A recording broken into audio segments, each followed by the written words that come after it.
Joe Rogan Podcast. Check it out. The Joe Rogan Experience. Train by day, Joe Rogan Podcast by night, all day. Cheers. See you, bro. Yes, you too. And we're up. What the fuck is happening, Tom? Yeah. Great to be here, man. My man. Made it back. Last time I saw you, I don't know, my eyes might have been a little crossed. Well, last time I saw you was last night. Right. That's And the night before last. Yeah, that's true. We'd start with that then. But the last time we saw each other on a podcast, Yeah. we got things went a little western. We got a little intoxicated. So absolutely. So, the whiskey kept pouring, and that was when I had that van. So I'd still have the van, but at the time I was kind of living in the van, traveling in the van. So I drove heavy here. COVID. This is like Heavy the beginning of COVID, where it was like weird to be around each other. Like, are we okay? We got tested. Yeah, okay, right. We did. Right, we we're got, good. got the COVID test, and then I had the van out in the parking lot. Yeah. And we started drinking the whiskey about midway through the show, and then the next thing I know, I'm opening my eyes in my van, and it's the next day, and I'm just like, oh shit, what happened on the show? So I think maybe the last half hour of the show was such a blur. I don't really quite remember getting the van, but I had a nice sleep in the parking lot. It was amazing, and then I kind of was a little nervous about, like, geez, what? That's a weird feeling when you Don't know what you said. don't know what you said. Yeah. And I called my mom. And everybody seemed, like it was, people thought it was funny, but I mean, I think she was a little concerned about the amount of drinking. But no, that was a great time. But I'm not.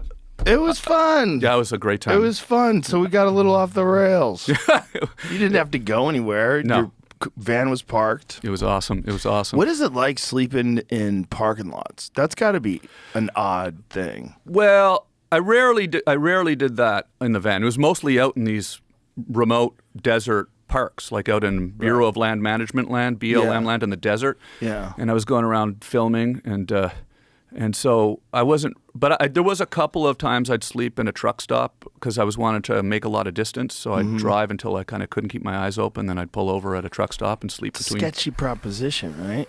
You don't know who's around. Yeah, well, in the desert, it's a little more nerve-wracking because you're all alone out there, and people can see the van in the distance, and it's a pretty nice van. That's when the aliens come So, too. yeah, You're all alone. I was hoping for that, but Nothing. no aliens. I had a nice flyover from a U.S. Fighter jet in the Trona Pinnacles in this amazing part of desert in California. Oh yeah. And I was the only person there, and I could tell this fighter jet saw me, and he just kind of came in right over. Oh wow. Right over just the to van. say hi. Yeah, and I didn't get my camera out in time. And I it's just flew in one of those once. Yeah. With the Blue Angels. Oh yeah. God, it's insane when you realize what those jets can do.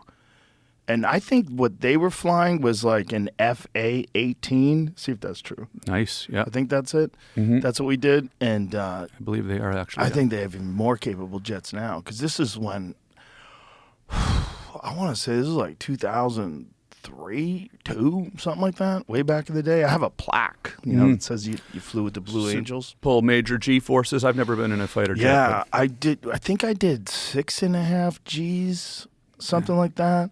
And I stayed conscious, but then I blacked out when I forgot to do the hooking on a lesser run. Like it was lesser. It was like 4 Gs or something like that.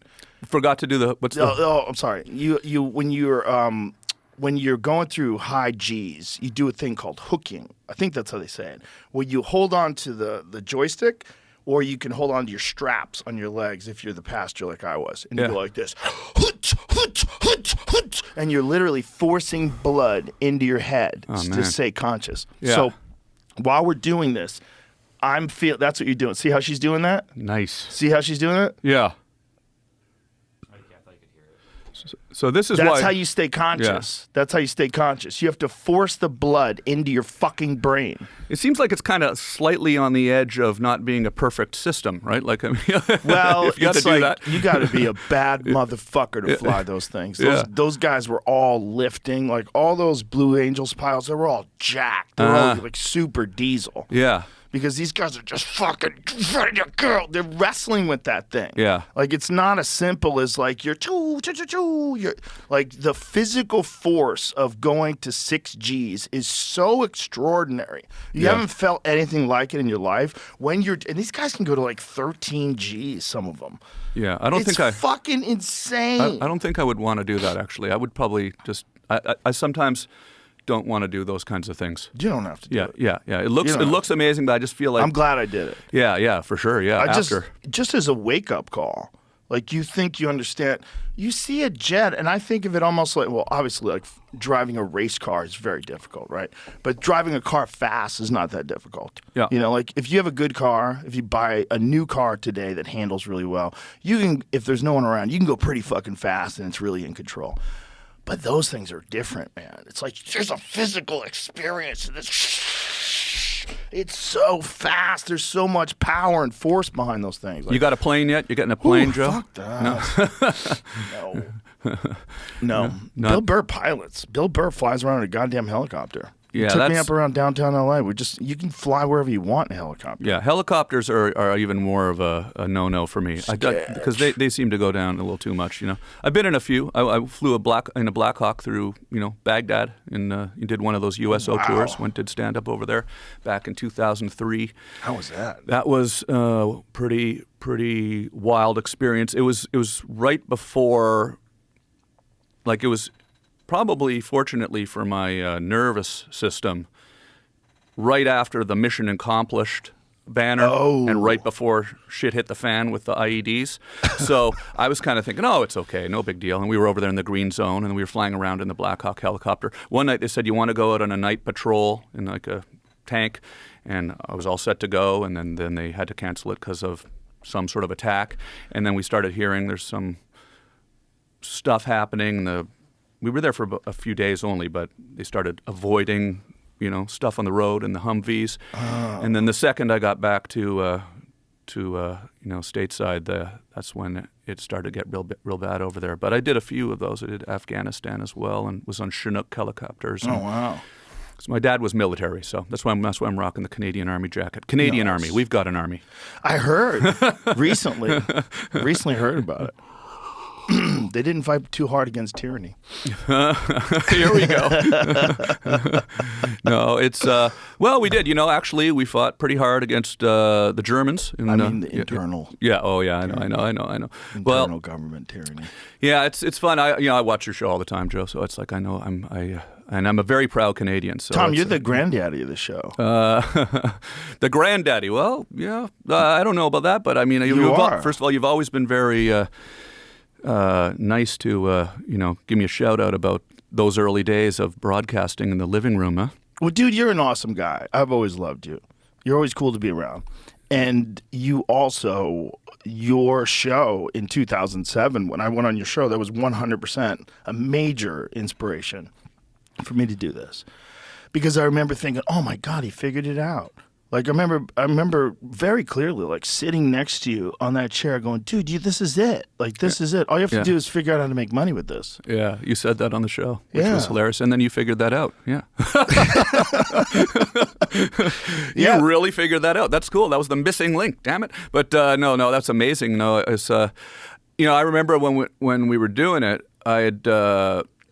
I always wanted to do a talk show when I was growing up. I loved Letterman, right? And I'd done my show on... You were great at it. Yeah, I really did enjoy... The first show was more, me out in the street doing crazy stuff. And then we did a talk show, which was a little bit more of a sort of a nightly show, a little bit more time to talk. And I did love doing that. When the show stopped, it was right at the time of, technology changing on the web. And...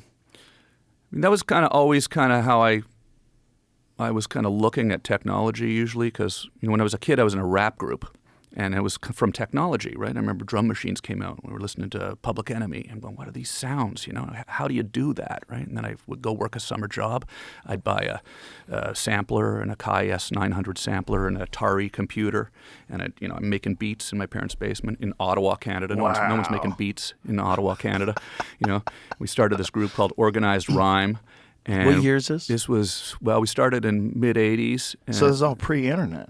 Yeah, pre-internet. Yeah. This was high school. So how are you finding out about all this stuff back then? Well, that was, friends at school were listening to rap music. So friends at school were like, hey, you got to check out Public Enemy. You got to check out Boogie Down Productions. I'm like, Boogie Down Productions? And then you'd get someone would give you a cassette of like the criminal-minded Boogie Down Productions Bridges Over album, and you're listening to it, and they're rapping about Scott LaRock, their DJ, who'd been, unfortunately, passed away in bad circumstances. He was shot and killed, and then you're listening to this sort of, that was the internet to me. Was rap music and skateboarding. Thrasher magazine was skateboarding. You'd read stories about skateboarders in California in a magazine. You'd listen to rap music and hear stories about, people who were not in Ottawa, doing cool shit. And I was kind of wanting to get up on stage and perform. I was kind of dabbling with stand-up at Yuck Yucks in the comedy club in Ottawa, and so when you say dabbling, well, I was doing stand-up, but I never really got to really a level where I was doing it every week. I was going down every week for a couple of years, and actually the reason I stopped was because the rap group got kind of sort of a record deal, basically, and I kind of went focused on that for a while and stopped doing stand-up. But yeah, the club in Ottawa, Yuck Yucks in Ottawa, still there. It's moved, but it's owned by Howard Wagman, who's Yuck Yucks is kind of like the Improv of Canada. It's a chain all across the country. Mark Breslin, I'm sure you know Mark. He started it, and it's he's kind of like it was wild because like, I don't know, it was something about the 80s, the 90s, before the internet, right? You'd go down to a comedy club and you'd find out about stuff just through word of mouth, like the rap music and like comedy. So I would go down to the comedy club, and I remember Norm Macdonald would come through, and he was probably 25 years old, right? And I'm 16 in the audience. And then I got to become this huge fan of Norm, and he was Norm. But back then there wasn't a lot of people doing stand-up like Norm. Like there wasn't this sort of angle of sort of this absurdity to it. This sort of it was more of a structured down the middle way of doing stand-up back then. And so Norm was this sort of it was a curveball. Yeah, this sort of curveball, and we just couldn't get enough of it. So every time we was in town, we'd be down there. But Howard Wagman told me this story about Norm, and the first time he came down to do stand-up at Yuck Yucks in Ottawa, and he got off stage and he was disappointed in how it went. Norm was. He said, I'm never doing this again. He walked down the street. Howard Wagman chased him down Spark Street in Ottawa and said, no, that was great. You're coming back. And he made him come back, and the rest is history. Well, Norm was a legitimate genius. Yeah. Like a genius of life. Like like a rare specimen. Mm-hmm. Like genius in not just that his comedy was brilliant, but just like, look at this. I've never seen this before. Mm-hmm. Like a totally different kind of human. Yeah. Yeah. And genuinely always funny.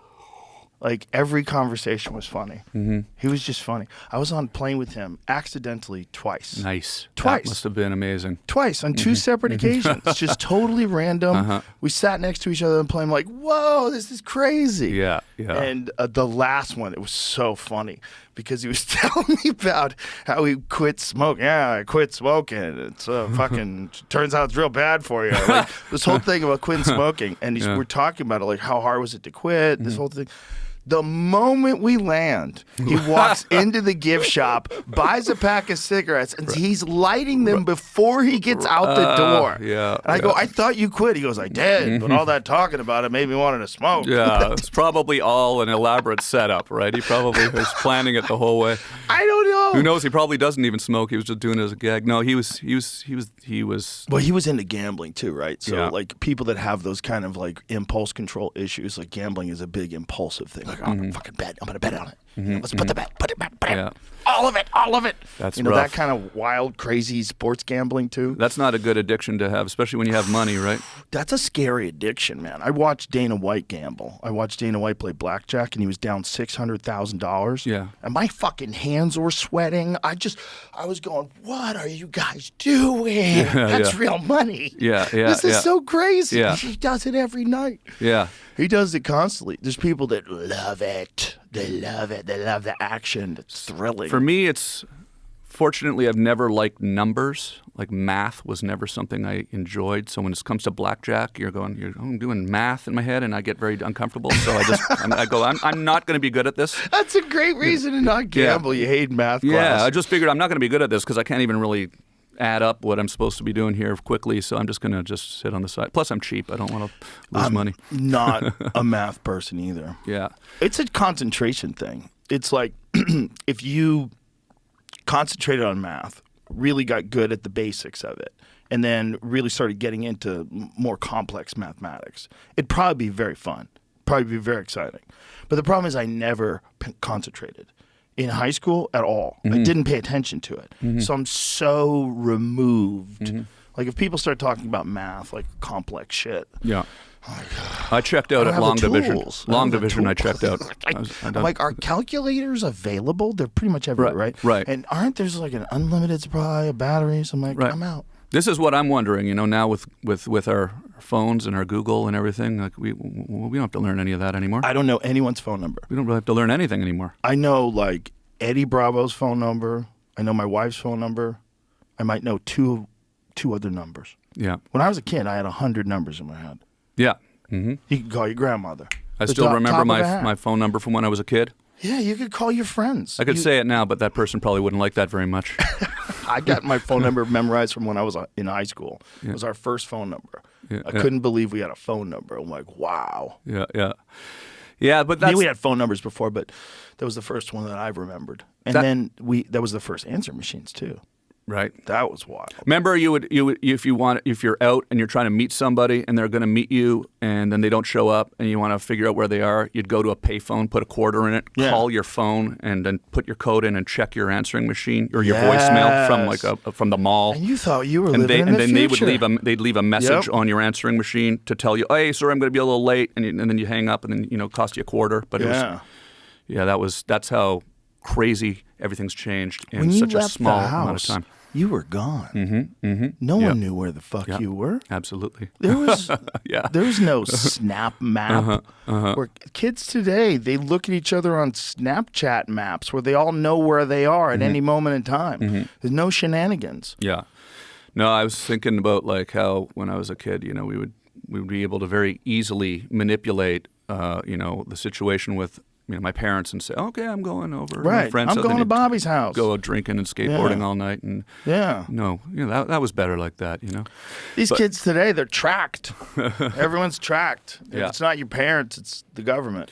And we're not going to be able to really get rid of it now, too. That's the thing. There's no way this is going to turn back. No one's ever going to decide this has gone too far. It's just going to keep escalating and getting worse. And my eyes are getting bad because I find myself addicted to the phone as much as I know that it's happening. I'll get on that TikTok and I just start scrolling through stuff, and then shit, like 2 hours just went by, and Yeah. my eyes are getting blurry, and it's really kind of starting to. It's kind of useless. Piss me off, to be honest with you. Yeah, for me, it's Instagram. I don't have TikTok, but I use the Instagram Reels. God damn it. It's so nuts, like one after the other. And it's so interesting watching this mad scramble of people trying to figure out a new way to get your attention. Whether it's through like shooting a bow and arrow with your feet over your head at balloons. You ever seen those gals that do that? They Sounds good. stand on their hands, and they have a bow in their feet, and they have their legs all the way over the top of their head, and they draw the bow back with their feet. I saw another thing and kind of shoot like it. that, but there was no bow and arrow involved. But yeah. This is a thing. Yeah, that sounds good. That sounds good. Are they wearing clothing as well? Or No, why would they be wearing clothing? Oh, okay, cool. Yeah, no, They wear like definitely bikinis. They're hot. Most gals with that kind of mobility with your body, you're probably pretty hot. Yeah, absolutely. Yeah. How could you not have a hot body if you could do that? If you could get your butt over the top of your head and have your legs pull a bow back and then aim it and shoot it? What? I certainly can't do that. Who the fuck can do that?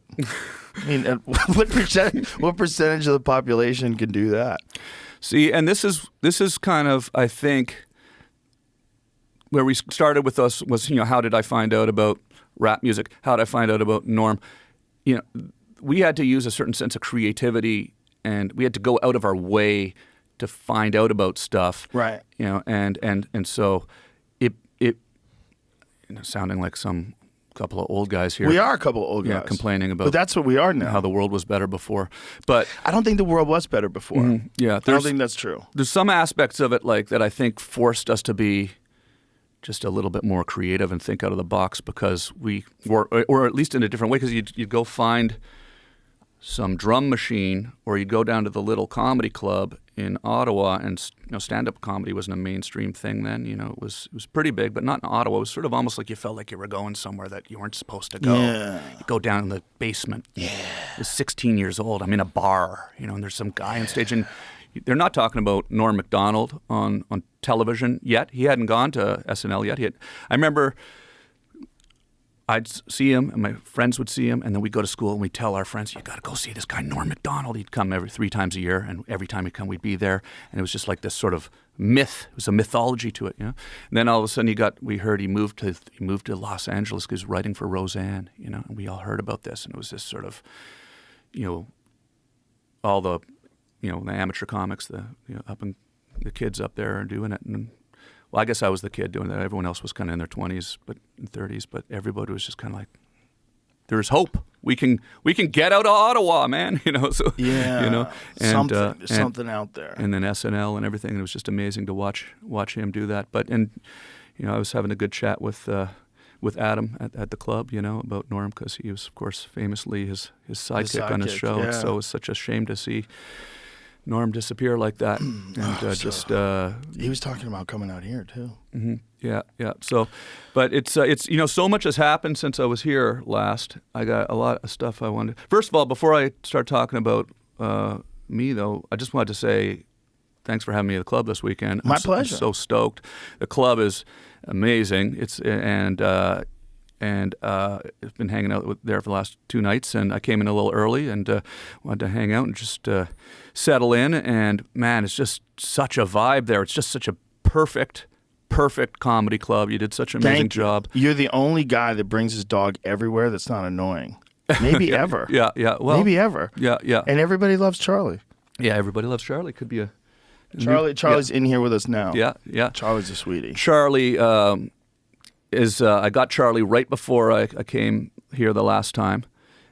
She's named after the John Steinbeck novel Travels with Charlie, because I was out in the van, and that book's about Steinbeck in the 60s, made a camper van out of a pickup truck, and he drove across America, and he wrote a book about America and its differences.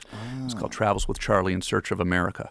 And I got Charlie at a rescue called Thrive is the name of the rescue, which is actually run by Jimmy Durante's daughter in San Diego, the entertainer Jimmy Durante, who it's like a ranch in San Diego, and they bring these dogs in from the Bahamas and Mexico. They're called pot cake dogs, and Charlie. Anyways, we went out in the desert and. Everybody loves Charlie, like you said. There's Charlie. Charlie looks like she was just taking a nap. She's like, what the fuck you waking me up for, Dad?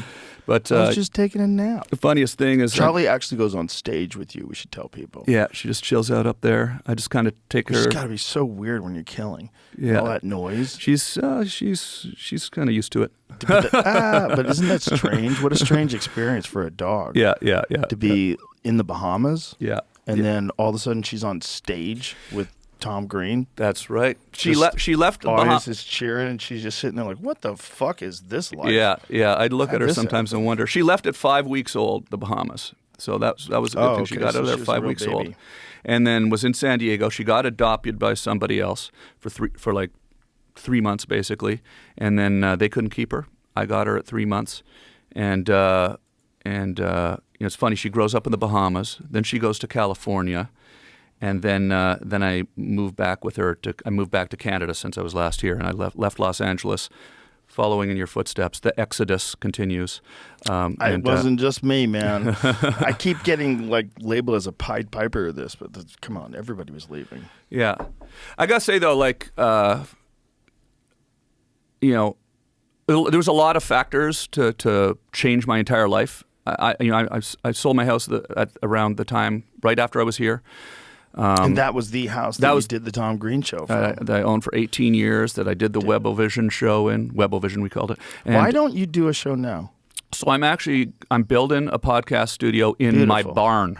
It's in an unheated century barn. And, Are you going to heat it? Nope, not going to heat it. No. But you're going to have conversations where you're freezing to death? Yeah, we're going to wear really warm jackets. That's Really? one thing that's cool about Canada. Like people talk about the cold and how fucking cold it is up there, but like the cool thing about the cold when you kind of get acclimated to it is you can kind of regulate your temperature. Like you wear a really warm Arctic jacket in the barn while you're doing the podcast. We'd probably move it in at some point. Also, you can die outside. You can die, yeah. It's a different thing. Yeah. It's a different thing. And it makes more resilient people. Yeah. I think it makes better people. I really do. I was thinking about how you do. There's the barn, yeah. You're freezing your dick off, son.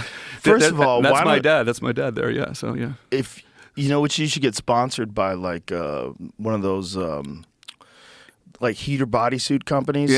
For deer hunters when they sit in those blinds. Yeah, Or that's cool. if deer hunters when they sit in tree stands, you know how fucking cold you get? Yeah. See, if it's cold out, that's one thing. But if it's cold out and you're not moving, that's another thing. Yeah, that's another thing. It could be fucking 0 degrees, but if you're hiking, you're fine. Well, I wear these. We're actually talking to a sponsor right now. They're might sponsor it. They're this clothing company, Baffin, and they make the warmest jackets, right? So it's like you can really regulate your temperature, right? And that's the thing. Like if you know how to do that, because it's been a lifestyle change. I got this farm. I'm on a farm now that I live on, and basically I'm going to live there now for the rest of my life. I know it. I'm never going to leave this place. I love it so much. That's awesome. It's a wilderness area with I enjoy your videos from there. It looks like you're really enjoying it. I am really loving it. It's just such a peace of mind to get up in the morning. And I've got this mule. And I got my strap there on the side. Yeah, I got my mule. And this is a whole new thing, Joe. I mean, first of all, I didn't know anything about horses and mules, but I got a mule and a donkey and some chickens.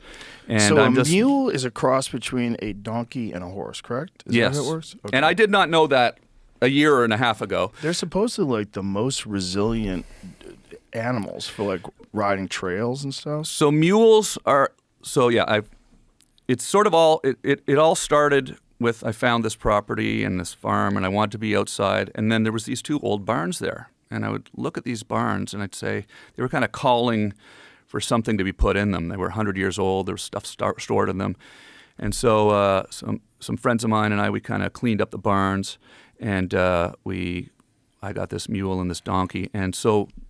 Initially, the idea was, I thought a mule would be kind of funny, right? Because they got bigger ears and they're kind of. I was thinking 3 amigos. I was thinking a donkey. I was thinking a mule was a donkey. I didn't even really know that much about it, but and I started looking for a mule that you could ride, and there's not that many mules in Canada. They're much more of a southwestern, American thing. George Washington brought mules to America. It was a big part of, them Really? settling America. They would use him for farming. He brought them in? Yeah, he was instrumental in being a big part of getting mules here. They would use them for, harvesting, pulling, harvesting crops and doing all the work around the farms and stuff. They have also been used in war a lot. They've been used in military. So A lot of the pioneers preferred them to horses. yeah, they're extremely strong and they're very, very smart. They can go longer without water, too. Longer with they use less water, less food. My friend Clay Newcomb is actually a mule expert. Okay. He's been on the podcast before. Oh, and cool. He talked about fancy mules and like how you pick a mule and training a mule. And I follow him actually. I follow Clay on Clay's interesting. on He's TikTok. got a podcast called the Bear Grease Podcast. Uh-huh. You know, a lot of it is about bear hunting in Arkansas. Oh, nice, And nice. Just interesting, like outdoor stories. Like he's a very, very interesting guy, but he just knows a ton about mules.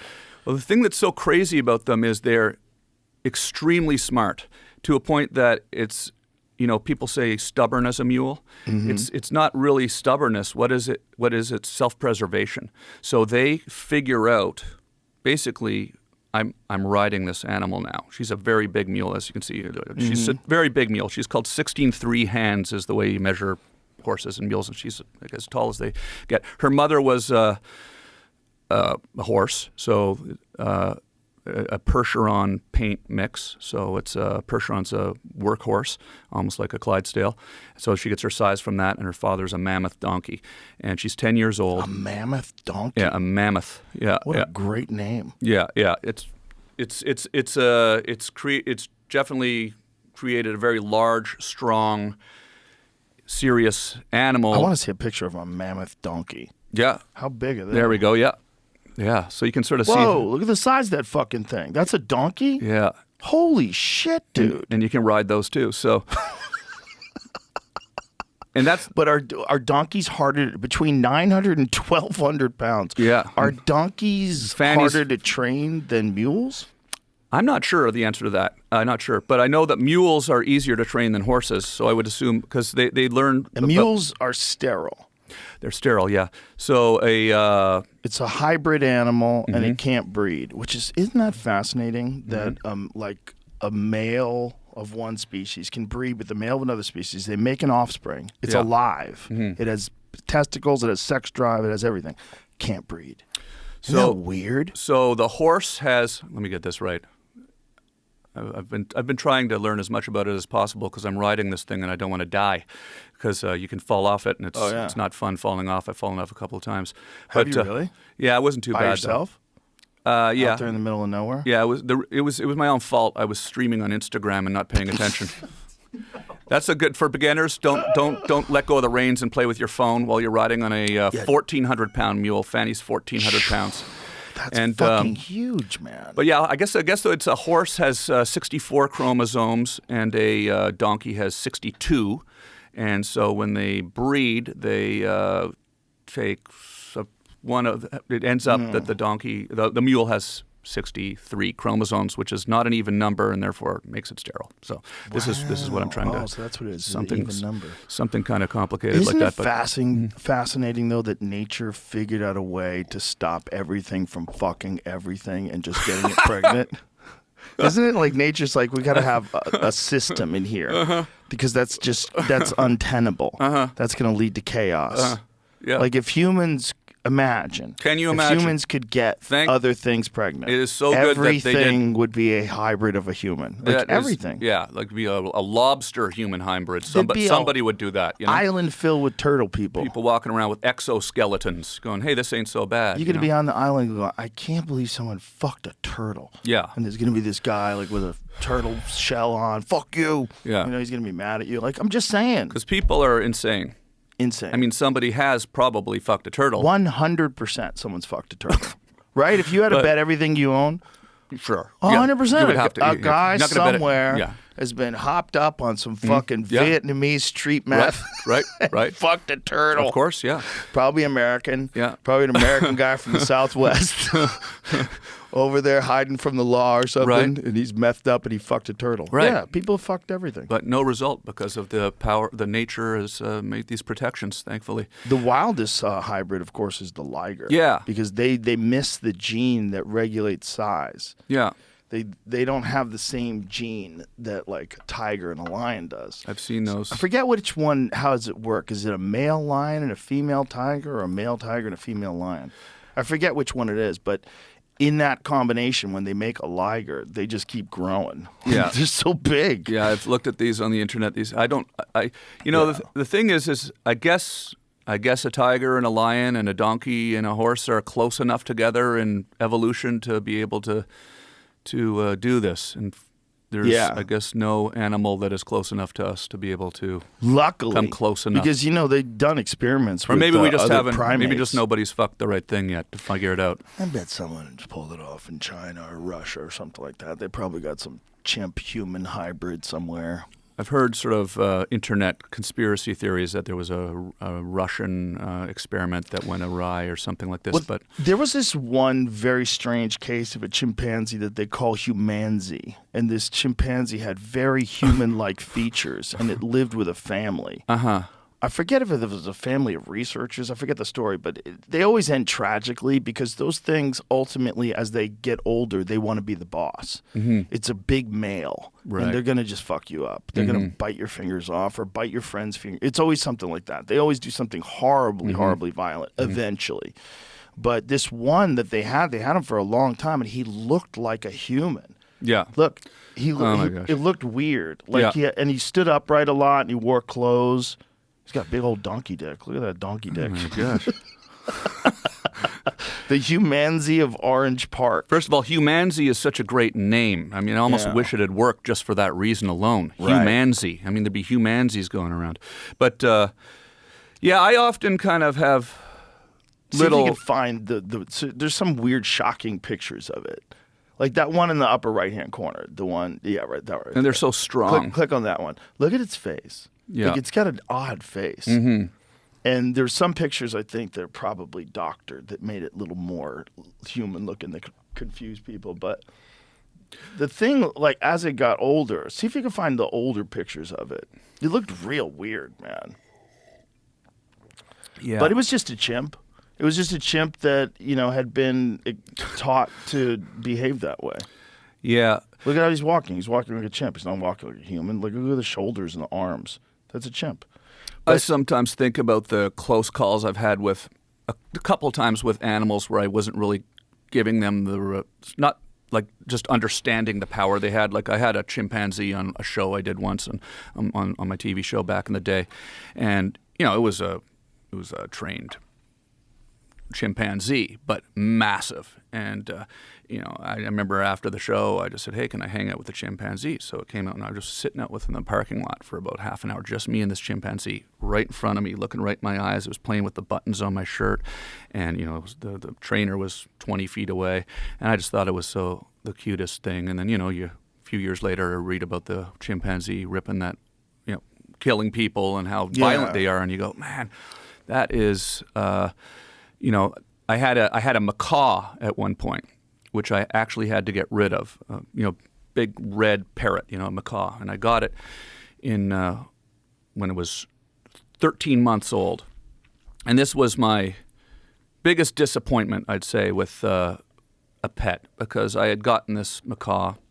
It's named Rex. He was on the web show for a period of time. I was after you were on that time, but and I really love this thing, and I love animals, and I was so fascinated by it because I was realizing, this is a pet that I'm going to have for the rest of my life, and I was all dedicated to this, and I was really kind of somewhat moved by the fact that I was going to be having this beautiful macaw for the rest of my life, and it would pick my teeth, and it would stick its beak in my mouth, and literally like just kind of put its plate and chew on my ear and all of this kind of stuff.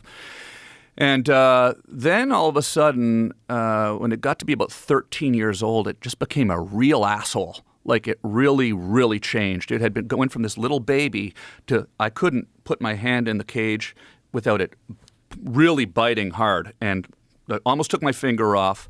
I had to go in the cage to clean the cage, and I couldn't pick it up anymore. And I actually had to find it a new home. Do you think it just didn't like being in a cage? I'm sure it didn't. I wouldn't like it myself, you know. Yeah. And that feels bad too. That's a thing I don't really like about having you're the a prison warden. Yeah, exactly. I started to feel really bad, so I took it back to the bird place where I'd gotten it, and they said to me, "Oh yeah, we don't." It's been 13 years later, you know. I've been spending $75 a month on walnuts for 13 years. Okay, you know, these eat a lot of walnuts, and then they say, "Oh yeah, we don't sell macaws anymore because when they get to be 13, they change and they become really, really mean." I'm like, "Well, you could have told me that 13 years ago." But so I So it's like there's an internal clock. Yeah, it's like a puberty thing? like a puberty thing, yeah. And so I feel bad, but I got her a better home. That's why it's scary to be in front of a chimp. Yeah. Because the chimp, Exactly. they could just decide. I just wanna fuck this guy up. I have these moments where I think about the time when that macaw would have its beak in my mouth, Could've ripped just your lips. months before it could have ripped my face apart, sitting with that.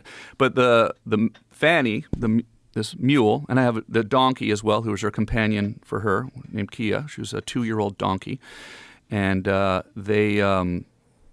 donkey will live to be 50. Potentially. Whoa. And the Fanny is a big animal, so she could live to be 30, 35 years old.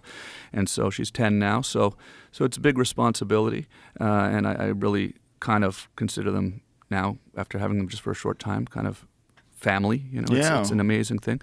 But the thing that's most interesting about a mule, let me just kind of, we won't talk about mules for the whole show, but, they are so smart that they figure you out. So I'm new to this. So when I first got her, I was given 1 day of training on how to ride a horse, you know.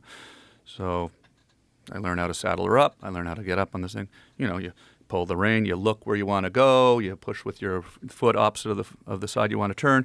There's a sort of little rhythm to that. And it went great for about a month, but then she started sort of figuring out that I was sort of uncertain in what I was doing. She started to understand that I didn't know what I was doing. And so she starts testing me, right? And I don't necessarily realize that's what's going on. So, like how so? So when I'd be saddling her up, she would move. So I'd go to saddle her, take the saddle. It's a big saddle. You got to put it up on her back. You put a saddle pad on, then you got to put the saddle on, and then she would move into me and kind of push me, you know. And I didn't really know how to prevent that because she's 1,400 pounds. So I'd have to kind of lead her around, try to get her back in position. It became this weird sort of dance of me running around trying to get the saddle on. I'd eventually get it on. But what happens is she ends up losing all respect for me because I'm letting her sort of be the leader, right? And so a mule really wants me to be the leader. And it's hard for me to be the leader at first because I'm uncertain. So they sense uncertainty. So when I'm riding her, there's wolves at my place in the woods. Oh, fun! Yeah, it's real. I got a story about that too. And there's wolves there. I was showing Jamie before the show. There's a video of them on my trail cams, but she sees them coming out of the woods at night. She doesn't necessarily want to go into the woods. She thinks it's unsafe.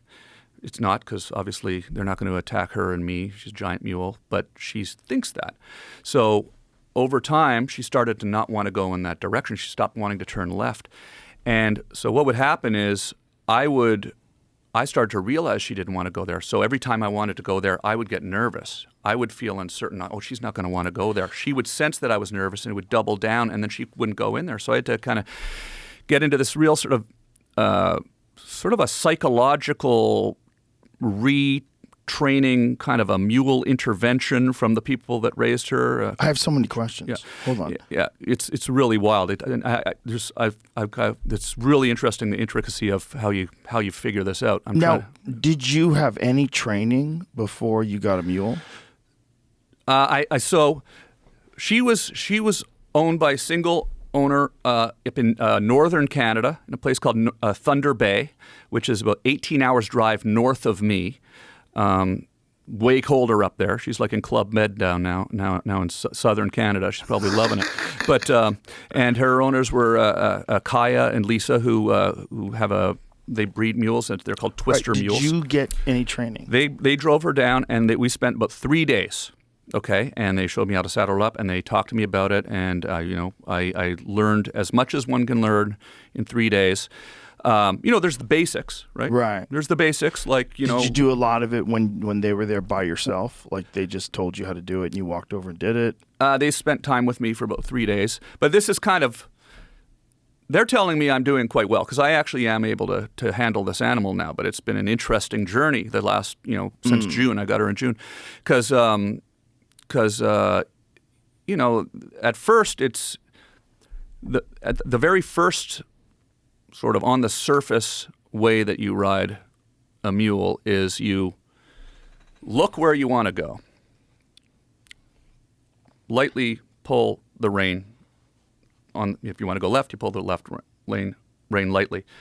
If that doesn't work, you might not even have to pull the rein. You could just look where you want to go, and they feel your body shifting. They sense your intent, and you have to look in that direction. Like Avatar, when you link up with the dragon. It's like It's like telepathy for sure. Yeah. It really is, and you feel it, and it's such a really cool feeling when you really get into the pocket with it. So then you pull lightly, then you do a little push with your foot. And so that's all sort of very, physical stuff. And it worked fine for a while. But then, I didn't quite understand the overall psychological sort of hierarchy that gets created and a trust level that's created between the mule and myself. The more I screwed up, just even in the barnyard, the more I let her get in my space. You don't ever want to let a mule get in your space, like gets in your space. A very sort of a easy way to control that is you can just put your hands up to her eyes like that, like you don't even have to touch her, right? And they don't and then they back off. I didn't know that, right? So I was kind of like I'm pushing it. Boy. It was like without just like trying to stop. And then it realizes how and small it you are. realizes in how small I comparison to- am, and it Yeah. realizes I don't know what I'm doing, and it loses all respect, and so you start to once you start to learn a little bit deeper about how to handle those just on the ground with her, then once you get up on her, she has a little bit more respect and is more apt to listen to you. But it was really interesting because they came back. They're really great. They're trying to bring more mules into Canada because they love mules, and they there is something very different and special about mules because of their intelligence, and so it's really interesting. They came back and spent some more time with me, and we would go out. We went out on the trail, and Fanny doesn't like ATVs. Okay, so I've got this Polaris side by side that I drive around the property on. It's a noisy, ATV, four-wheel vehicle thing, and they were driving ahead of me and to kind of instruct me, and I'm following along. And we're coming up the trail, and they stopped. And as we approached the ATV, it's parked on the trail. There's a space on the side. I'm going to ride around the trail. But in my head, I'm thinking, Fanny's not going to want to go around this ATV. And we get up there, and I try to turn her around the ATV by looking, pulling the rein, pushing my leg. She just stops. And when she stops and when she decides she doesn't want to go, this isn't like a little trail riding, carnival horse. She gets going and will turn and really kind of get quite, aggressive in a way, and which is kind of exciting, though, I got to tell you. And I was a skateboarder. I got pretty good balance, so it's kind of interesting. But the thing that was wild about it. So then I go, well, she's not going to want to go around the ATV. I say to Kaya and Lisa, and they say, no. Well, it's not that she doesn't want to go around the ATV. It's she knows that you think she doesn't want to go around the ATV. You have to think in your head that she wants to go around the ATV. What? Yeah, because when when you're subconsciously, whether we know it or not, as human beings, we didn't always have language, right? Right. Someone invented language at some point. Before that, we were just there's all this nonverbal communication and energy, right? So you get up to the ATV, and if I'm thinking, she's not going to go around the ATV. Oh, look, my whole body just went like that. I sighed. I felt like a sense of defeat, right? She feels that just through her saddle. It's not total like voodoo. She feels like Yeah, but there might be a little bit of voodoo. Possibly as well. I mean, It seems like there's you a can't magic to it. attribute Yeah. all that to body. She feels it. She feels it, and she's so smart so a horse doesn't necessarily sense that as easily as a mule, like quite a bit less easily. So that's why people say mules are stubborn, because they're sensing all of these little nonverbal cues that a horse might just be apt to say, oh, he pulled on the rein, so I'm going to go that way. He pushed his foot, so I'm going to go that way. So, and that's why also mules are also extremely, they're used in war, and they're used in Grand Canyon trail riding and things like this, because, if a horse is walking along the edge of a cliff and a snake jumps out, the horse might be apt to just jump the other way off the cliff, killing itself. And whereas a mule will instantly identify cliff that way, snake that way, danger both ways. Mule will kill the snake. It'll stomp out the snake. So, or it at least won't jump off the cliff. Right. So that's way better. Yeah, better. I think we should just all have mules. All have mules. Well, you should get a mule. You should get a mule. I definitely would not. Yeah. Have the time to be training a mule. It seems like that's. Here's my question, though. This is the other question I got to remember. Why would you think that the wolves would not attack the mule? Well, it's not. First of all, because if she's scared of the wolves, I think she should be scared of the wolves. Donkeys and mules, but especially donkeys and mules, half donkey. So they're actually used a lot as livestock protection animals, so because they'll stomp out a coyote or a wolf. So a lot of farmers get them, put them in with their sheep, and they'll actually protect the herd. So that's awesome. So it's not impossible, but it is pretty uncommon that coyotes, and in my area the wolves are not gray wolves; they're timber wolves, so they're not as big, but they're big enough though. They're about the size of huskies. So they mostly kill like deer and whatever. Deer and smaller stuff. They don't try for elk or anything like that. Because the big gray wolves will take out elks. Yeah, I'm sure they I think out moose. Yeah, absolutely. Moose are so big, man. For a wolf to take out a moose, that's crazy. Yeah. These are these are my trail cams at my place. Wow, look, dropping a deuce right there on your trail cam, staring you in the eye. That's an alpha move right there, son. I guarantee that's the alpha. Yeah. He knows. He knows you got that trail camera. He say, Tom Green, check this out, bitch. Yeah, this is right in front of your camera. So it's the only way to know 100% for certain that they're wolves and not a hybrid. I know you know all about this, Joe, but like the coy wolves is to do a DNA test, and but coy wolf is kind of a misnomer, because a coyote is a wolf. Yeah. Mm-hmm. The reason why the coyote spread so far across the country is because they have like a built-in mechanism to protect them from gray wolves, because gray wolves would kill the coyotes, whereas the red wolves in the East Coast would breed with the coyotes, and that's where you get the coy wolf. But I think they're viable. I think when they breed, they can breed. I don't think they're like a donkey.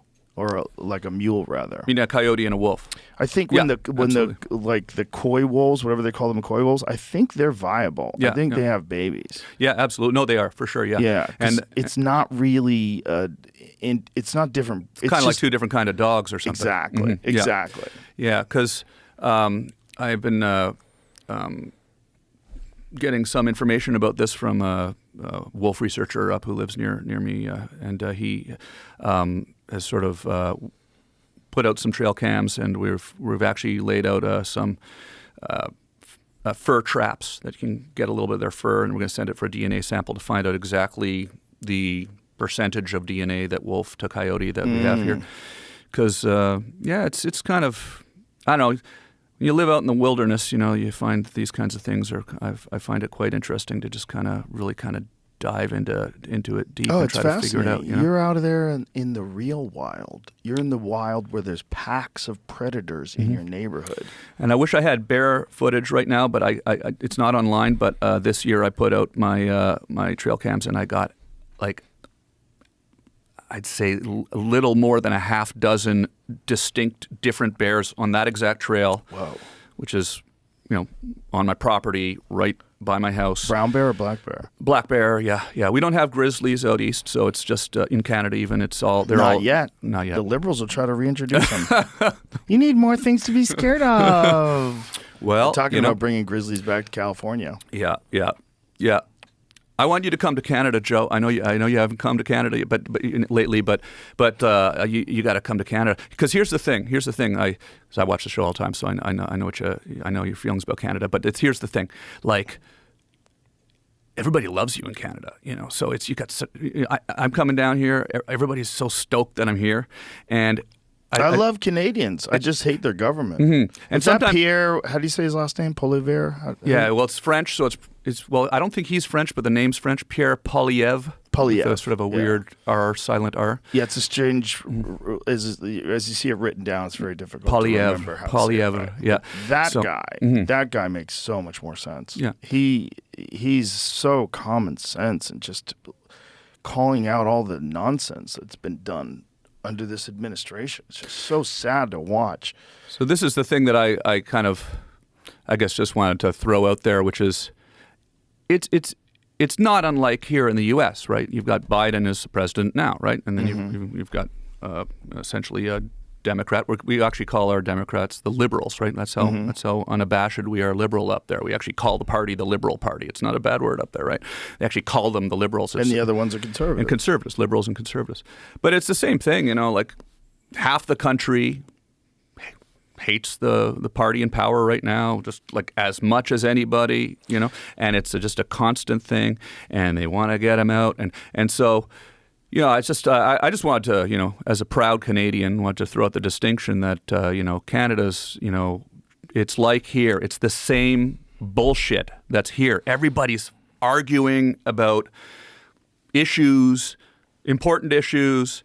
It's being reinforced, through these algorithms. People get mad about it, then they start arguing. But so, like I sometimes kind of go, wouldn't it be interesting if Pierre Poilievre won the next election, right? Because then all of a sudden we'd have a conservative government up there, and let's say Biden won down here, you got conservative government up there, and then Tucker Carlson might be going up to Canada talking about how great we are all of a sudden, because it just can switch on a dime, It could. It could go back. And it has before. I've had, there's been my lifetime. Joe Clark was the first conservative prime minister. Then there was Brian Mulroney, and Stephen Harper was pretty recent. So, but anyways, I don't like talking politics, but I did bring something about Canada that I loved. I want to.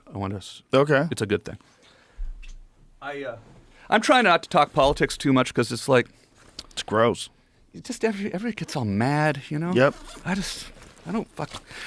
I kind of think, like, wouldn't it be cool if the new thing became people start to realize that the division is almost worse than what we're arguing about? Like, well, the division is absolutely worse than what we're arguing about. Yeah.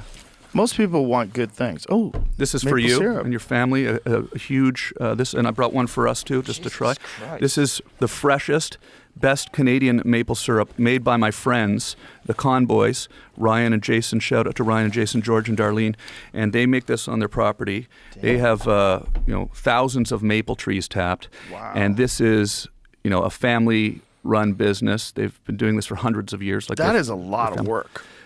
Yeah, it's a whole maple syrup. Like I've watched people make maple syrup on YouTube. It's a lot of work. Yeah, it's crazy how much work is involved. And it's really kind of incredible to go see how they do it, because they've built these, like, I can't describe it properly, but reverse osmosis machines where they have tubes coming, with the sap from in the spring, the sap starts flowing. Comes through these tubes from all through their woods on their property.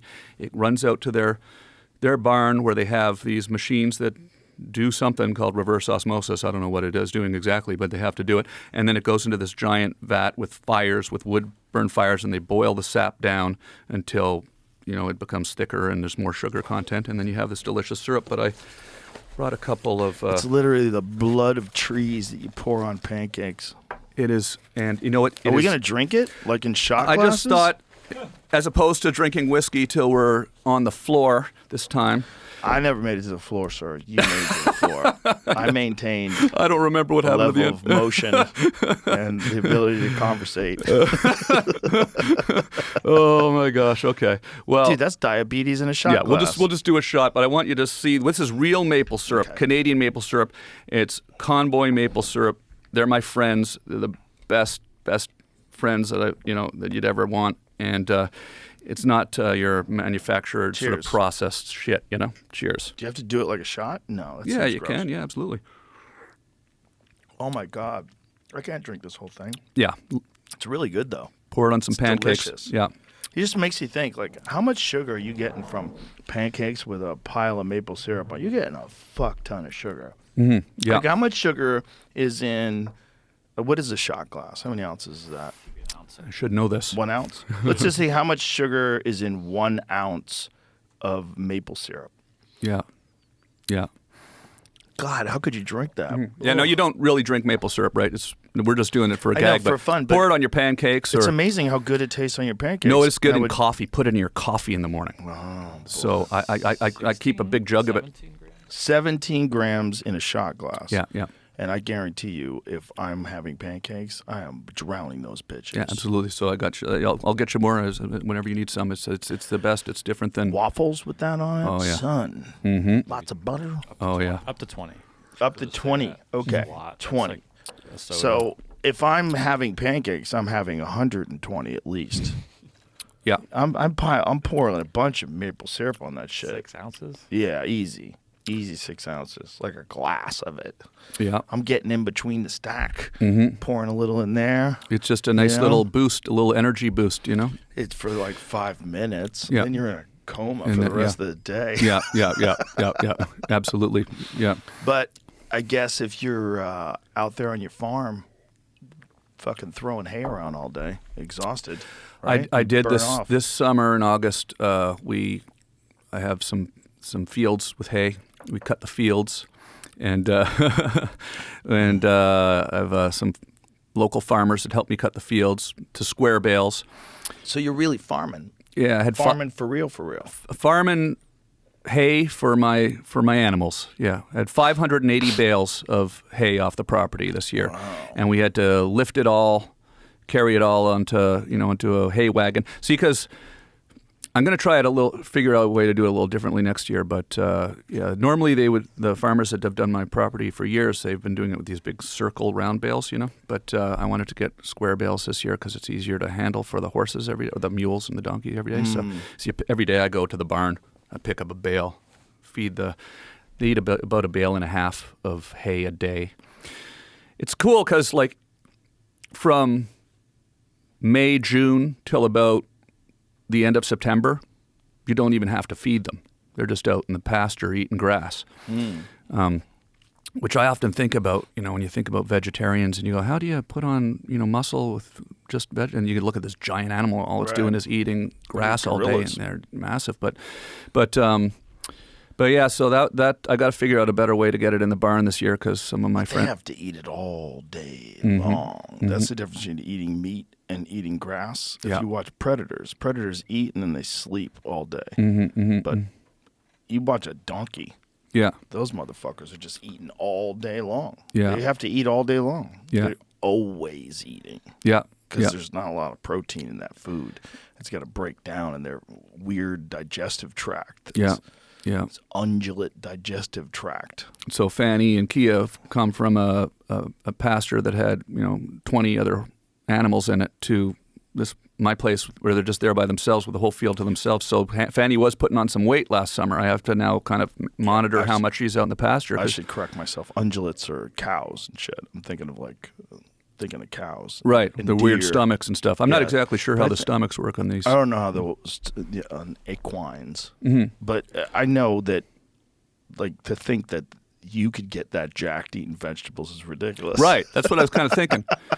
Because I always But kind of vegans always like to make that comparison. Yeah. Look at gorillas. They eat nothing but vegetables. They have a totally different body. That's true. They are also not humans. Yeah, Yeah, they're not human beings. Yeah, It doesn't mean if you ate what a fucking horse eats, you'd look like a horse, you dumbass. You're not a horse. And also, do you know how annoying that would be to have to eat grass all day? It doesn't sound like a blast. Not a lot of variety there. Yeah, All I you're think about doing- that. I have cookies for them. I have little. Oh, that's cool. I have a vitamin sort of a vitamin mix of that I give them every day. Is variation to their diet good though? Like for some animals, when you got it, for instance, apples. Okay, I have apple trees at the property, and that's one of the places she loves to walk towards the apple tree because there's apples on the ground. So she always, you can feel her pulling towards the apple tree. So, but you don't want her to eat, a bunch of apples because that can create acid in their stomach and they can get sick. Yeah, from that. I was wondering that. Yeah, like, what happens to them in the wild though if they find a bunch of apples? Yeah, it's interesting. Yeah, and I'm not Do sure. they get fucked up? I'm not sure if they. I don't know the answer to that. But maybe they kind of somehow self-regulate when they're left to their own. But you can feed them carrots and one thing I haven't done this yet, but I understand that they really like. I was just told because I'm actually thinking, what kind of variety can I give the ladies? So they really like a frozen watermelon to be tossed into their. Oh, no kidding. So and they'll just Bears like that too. Oh yeah. Yeah, we went to a grizzly bear. I guess it's just like a conservation center where they have these enormous it's in Montana, but they're like captive, but it's really an enormous like construction thing, and the bears have like swimming pools and shit, and they would roll them out these frozen watermelons, and watch them bite through a frozen watermelon will scare the living fuck out of you, Right? Because they go through it like it's nothing. A grizzly does that. I've seen hippopotamus do it on YouTube, but a grizzly does that too. Huh? I think most of the time the hippos are doing it. It's not with a frozen one. Yeah. But they were saying that this bear's favorite treat is frozen watermelon. So you give him a frozen watermelon. You just go through it like it's a grape. See, grizzlies are terrifying. Although I admit that I am also actually it's probably not really a warranted or fear, but I am nervous about these black bears, on the property. You should be nervous. What are you talking about? They Why do would you say attack people occasionally. They will attack you. And if black bears attack you, they're attacking you to eat you. Yeah, It's a little bit different. Statistically, the odds are in my favor. I think it's not as like grizzlies. They've attacked a lot of people. I think black bears maybe only attack one person a year or something like that. And they attack people. Yeah. I mean, there's a guy who got killed over by Rutgers in New Jersey. He was killed by a black bear. Yeah. And there was a friend of a buddy of mine's went hunting for his very first trip. He was in his tent at night, and a 500-pound predatory black bear tried to remove him from the tent. And his friend shot the bear and accidentally shot his friend in the wrist. Yeah. So he got shot in the wrist with a rifle. The bear gets shot. The bear runs off after it gets shot, and then they don't. I think they recovered it. I think it's dead. Yeah. But imagine your first night ever camping in a tent, and a black bear tries to pull you out and eat you. Yeah. So I think sometimes people bring food in their tent. That's one common mistake. So your food, bitch. Your food. Your food. Your food in the tent. Your pigs in a blanket. But if you bring in you should really. That is one thing that is why they go in the tents a lot. They smell. Someone brought their sandwich in the tent or whatever. That's true. But yeah, no. I mean, look, I'm right there with you. There's something about it though that, well, you when you're out there in nature. And you kind of your sort of natural instincts kick in, where you feel it, and the fact that there is something unpredictable or that you don't understand out there is kind of exciting. Like the fact that there is. I'm not really truly expecting to get attacked by a bear, but your senses are on alert. You're listening into the woods. They're there. They know you're there, and they've probably left, but maybe this is the one time where they're walking along with their cub and you get in the wrong position at the wrong time. And so, often when I go for a walk, I have bear spray on me. I sometimes, have a rifle on me. I don't carry it with me every time I leave the house, but I've got a few rifles and that I've not really been a hunter, in my life, but I kind of. So many people around me, around the country, everybody hunts, and I think I'm going to maybe... How much land do you have? 150 acres, so it's kind of... Certainly hunt on that. Yeah, and there's deer, and it's quite sure. It's quite something that I never really expected to kind of live like that, but it's really kind of interesting. And then it backs onto lots of, thousands and thousands of acres of protected wilderness. So they, it's Are you allowed to hunt back there? yeah, and on my property too. So What is the tag allocation like? Do you get landowner tags? Do you get tags because you're a resident of the area? Like how does you it still work up you still there? have to get a hunting license. So Right. in Canada, it's if you want to get a rifle, first of all, it's completely different than in Texas, right? You can't just go buy one. You have to go take. It's like getting your driver's license essentially. You have to go take. You have to write a test, and you have to pass it, and you have to do a safety course, and then you have to send that into the RCMP, the Canadian, the Mounties, right? Mm-hmm. They review it, and then a couple months later, you get your non-restricted firearms license, which allows you to go buy a rifle. I've been collecting lever action rifles, so I've got I'm That's cool. relatively new to this, but when I was out in the desert, I had a shotgun with me. I had a hunting license when I was in New Mexico. I was trying to hunt some quail. Never saw a bird though, so it was I was hunting, but I never saw anything. So I didn't really do. It's hard. I was still hunting, but I never saw anything. So, Right. but yeah, so it's there's that's why. Trying to think of what I want to tell you here, Joe. That's why I think I really would love you to come up to Canada sometime and visit, maybe, and come up and do some shows up there. People would love to see you. And there's just such a huge outdoors hunting, fishing culture. That's what being Canadian is. Once you get out of the city, right? It's people are just it's people love to hunt, people love to fish. I go ice fishing with my friends. We go set up a. Didn't they put new restrictions on firearms up there? They just banned handguns. Absolutely, yeah, but not rifles. Yeah, which is pretty extreme from an American standpoint. Certainly, I mean, to think that. So obviously, if you own handguns, do you have to get rid of them? No, you're not allowed to sell them to anybody, and you're stuck with them. So it's and that's probably the biggest change that's happened in, there is also no automatic weapons up there, so you can't get a AR-15, for example. So AR-15s aren't automatic. Or, There's that caliber or whatever. Yeah, you can't get those weapons. But you can get a rifle, a shotgun. I have a 308, I have a 243, I have a 22, I have a shotgun. I have 20 gauge, 12 gauge, all the normal hunting rifles are fine. So what was the thought process behind banning firearms or banning pistols?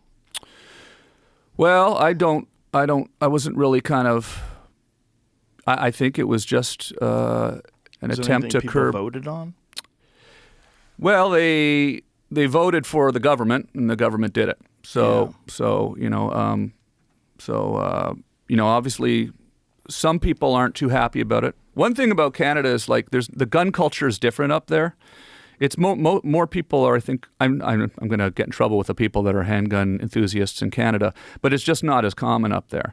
It's more about hunting and hunting rifles, but there are probably a lot of people that are pretty upset about it for sure. They're not actually taking away people's rifles or anything like that. So, but. One of the exemptions is individuals train, compete, or coach in a handgun shooting discipline that is on the program of International Olympic Committee or the International Paralympic Committee. Looks like someone's going to have to become a shooter. Yeah, I compete. I'm personally I not. compete in shooting. That's why I have to have this gun. I'm not really I don't really. I like my lever action rifle. I like my shotgun. I think I might hunt turkeys this year. I'd like to do that. We have a lot of turkeys on the property. I'm not really. I don't necessarily feel like I need a handgun. It's a different kind of. I don't necessarily feel that anybody should tell me that I can't have a handgun. Yeah, Especially not the government. Yeah. Especially not the government that's already done some really shady shit. Yeah, Like what they did with the truck drivers. Right. Well, I'm from Ottawa too, so. The trucker rally was interesting. Dude, they fucking took away their bank accounts. They seized they closed people's and froze people's bank accounts that just donated money. Yeah, is that coffee? Yes. You know what? I was first of all, the trucker rally was interesting because I'm from Ottawa, so I grew up. The Parliament Hill. I'm sure you saw it on the news, like the Parliament buildings is our basically our Congress and our Senate combined, essentially, the House of Commons and the Senate. You know, downtown Ottawa is like Washington, D.C., right? That's our Washington, D.C. I grew up there. I grew up skateboarding on the Parliament building's front steps. You know, I did a radio show. This is something about the freedoms of Canada that I think is interesting. Okay, when I was a kid, I did a college radio show, and it was midnight till 2 a.m. And I would say during the show, okay, after the show, everybody show up on Parliament Hill, bring a soccer ball. Let's go play soccer. And then we'd show up there with pizzas, and we'd play soccer on the front lawn of the Canadian government till 4 a.m. Every half hour, the bell would go bang, bang. The RCMP cops would come. They'd shine their lights out on the field. It was super positive, right? I love Ottawa. It's an amazing city, and I understand that everybody has the right to express their dissent, right? And I think Trudeau probably did overstep with some of his reaction to that, with some of the things he said specifically. But there was also this element of not only was the city shut down, there's people that live downtown. So there, those horns were these air horns. There was really kind of, there's babies sleeping. It's like really like a neighborhood, right? Mm-hmm. So it's kind of funny in a way, the difference between Canadians and Americans sometimes. I'm both, right? I'm a dual citizen. I love fence rider. No, I just love both countries. I've lived here for 20 years.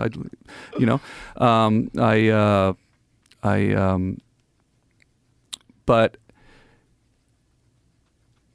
what is sort of a comparable thing, I think, was in the United States, they on January 6th, they they did more than freeze those people's bank accounts, right? They threw them all in jail, right? So they threw a lot of them in jail. Yeah, so it's sort of, I'd say it's like a comparable thing. It's like, I guess that's the thing I just kind of that's different. Feel is it's like there's sort of comparisons. Hold on. First of all, it's different because they entered into the Capitol building. Right. You're not supposed to do that. Yeah.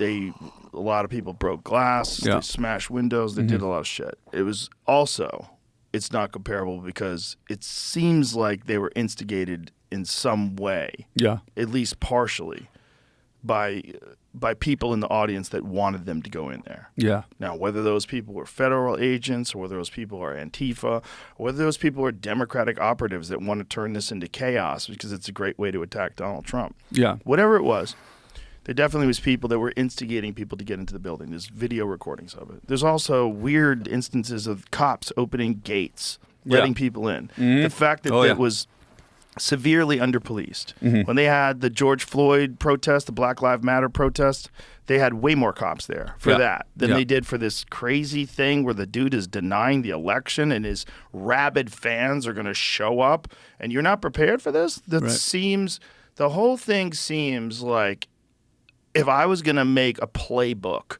if I was going to instigate a bunch of dumbasses to go do something really stupid because it will make their leader look like a fascist and Hitler, that's how I would do it. Mm-hmm, mm-hmm. So you have that too. Yeah. It's not as simple as the trucker protest was a legitimate protest where a bunch of people were like, why are you telling me that I have to take this experimental medication or I can't work? Yeah. Like, where is the fucking information?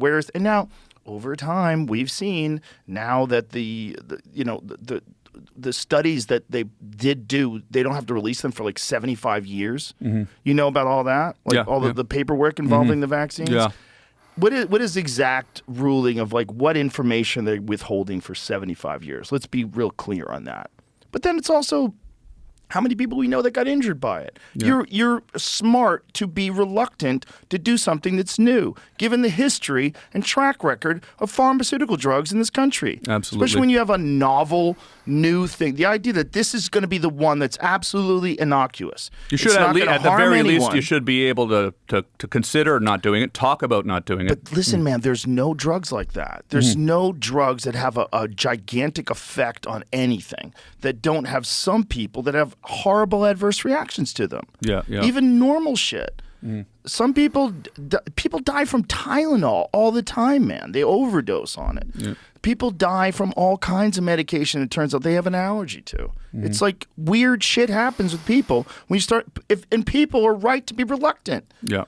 But you might be right and you might be wrong. But you're right to express that you don't think the government should be able to tell you what you can and can't do, specifically about putting something into your body or you can't work. That's crazy. So that's that protest. It's a different protest. Yeah, for the sure. The whole vibe behind it's different. Absolutely. It's It is a different subject for sure. It's in response to tyranny.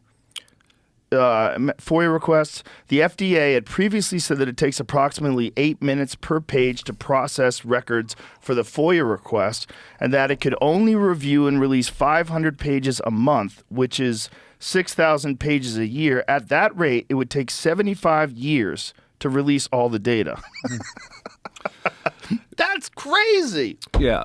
That's so crazy. I guess the point I'm trying to make, which is outside of the weeds of it, is when I'm hanging out in Canada, half the people I talk to are so excited for me to come down here, and they're all like, they were supportive of the truckers, right? Like this was not some fringe thing in Canada. Maybe the people that actually got in their truck and drove there and camped out there, maybe that was a little bit more of a, dedicated protester than the average citizen. But there's, it's just like here. You get people, fuck Joe Biden, fuck Trudeau. They kept chanting it at the UFC. You know what you would probably be amazed to see. I don't know if this is so common in Canada that we just don't even I don't even think to mention it.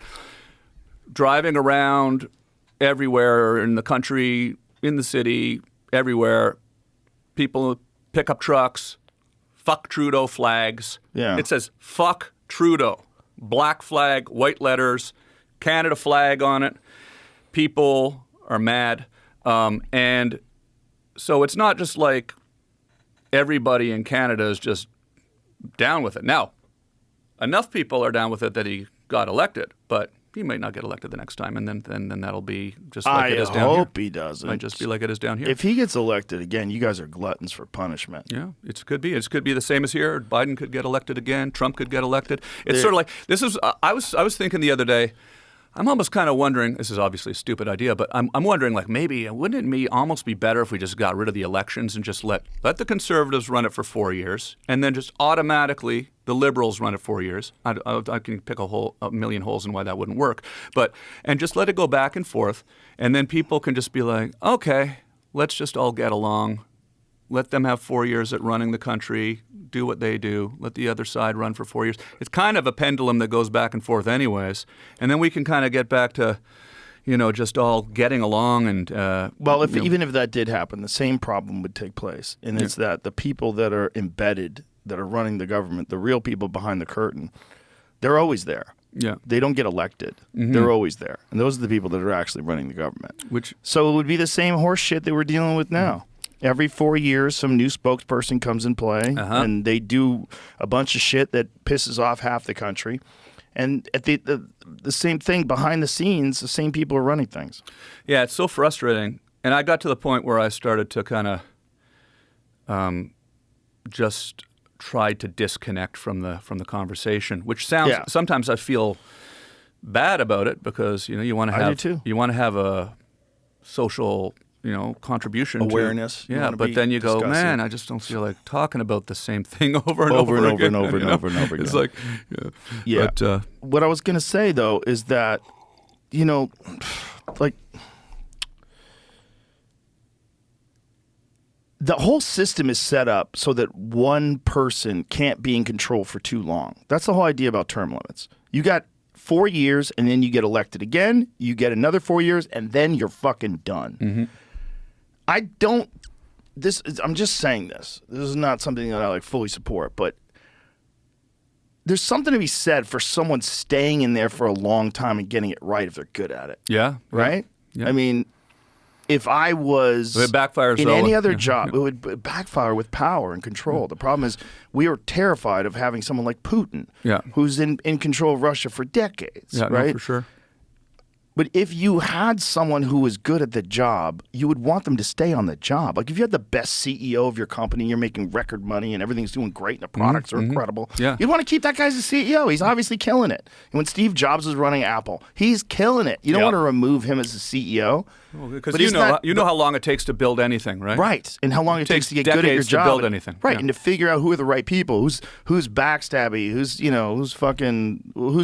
what are the issues, who's trying to climb the political ladder and they're just thinking about themselves only, they're sociopaths. Figure it out. It takes a long time to fucking work your cabinet out. If you had a president that was a young president that gets in at like 38, 40 years old Right. and 20 years of running the country correctly, that's what most of these dictatorships have as Yeah. a benefit. Yeah. It's horrible for the people. But the benefit of having one guy run things and Yeah. just keep it locked up and this is the right way to do it. We've been doing it this way forever. This is correct.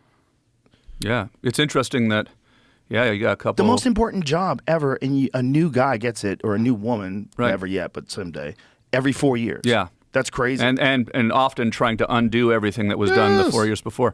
Yeah, well, And- so that's what term limits brought in. But then on the flip side, we don't have term limits in Canada, and Trudeau's going to be there for, if you're not a fan of Trudeau, you go, oh, I wish we had term limits, because he's been there over 8 years now, right? So right, but he that's might that's be he's getting elected. voted out. He might, be getting voted out. It seems like the Canadians are leaning towards getting rid of him. Is that correct?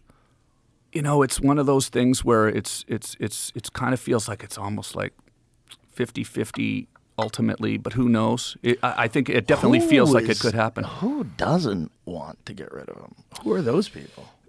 A lot of it's regional. I guess it's you know what I kind of I knew if we were going to talk about this, I wanted to kind of sort of make this point because I want Americans to understand what Canada is. It's exactly like here. It's the same type of people that like Biden are the people that like Trudeau. Like the people in Canada that vote for Trudeau are the exact same people that they like Biden too. Right. There's nobody in Canada that likes Trudeau that also likes Trump.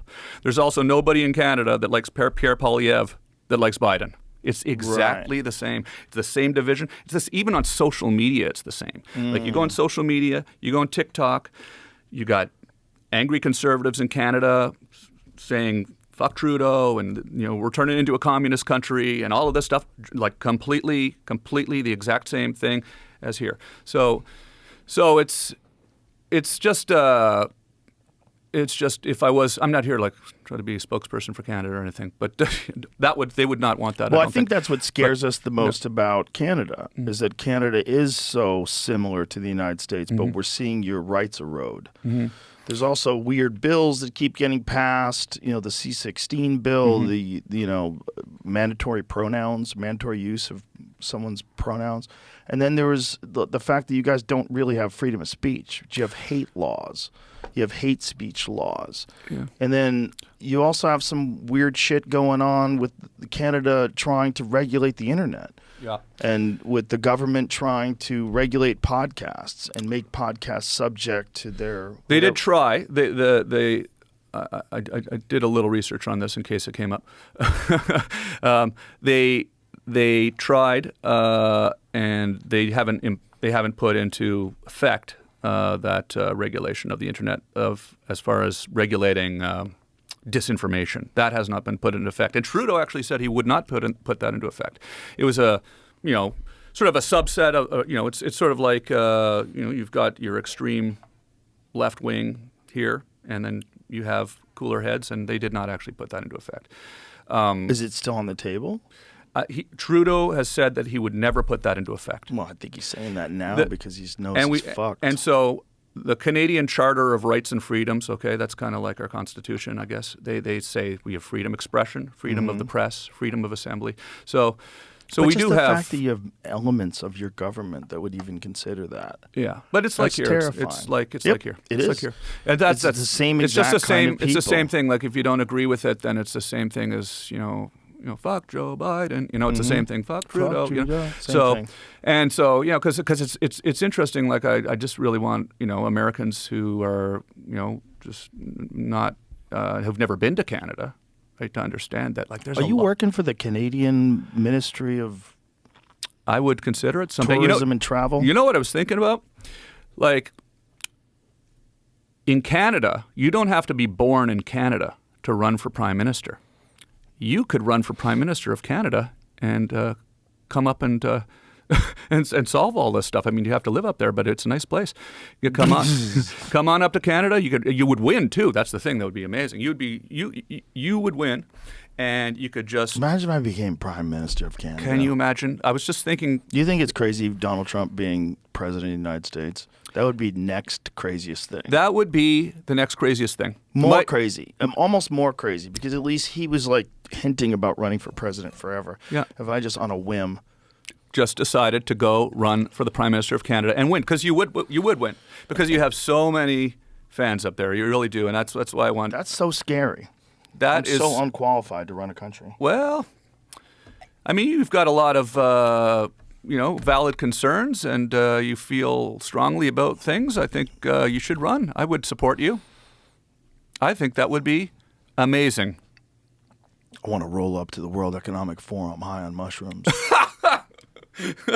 See, in Canada, by the way, mushrooms are basically legal in Canada now. Weed is. Yeah. Well, here's something. Trudeau, again, not. He did legalize weed. That is one thing that he did do. So congratulations, you did one good thing.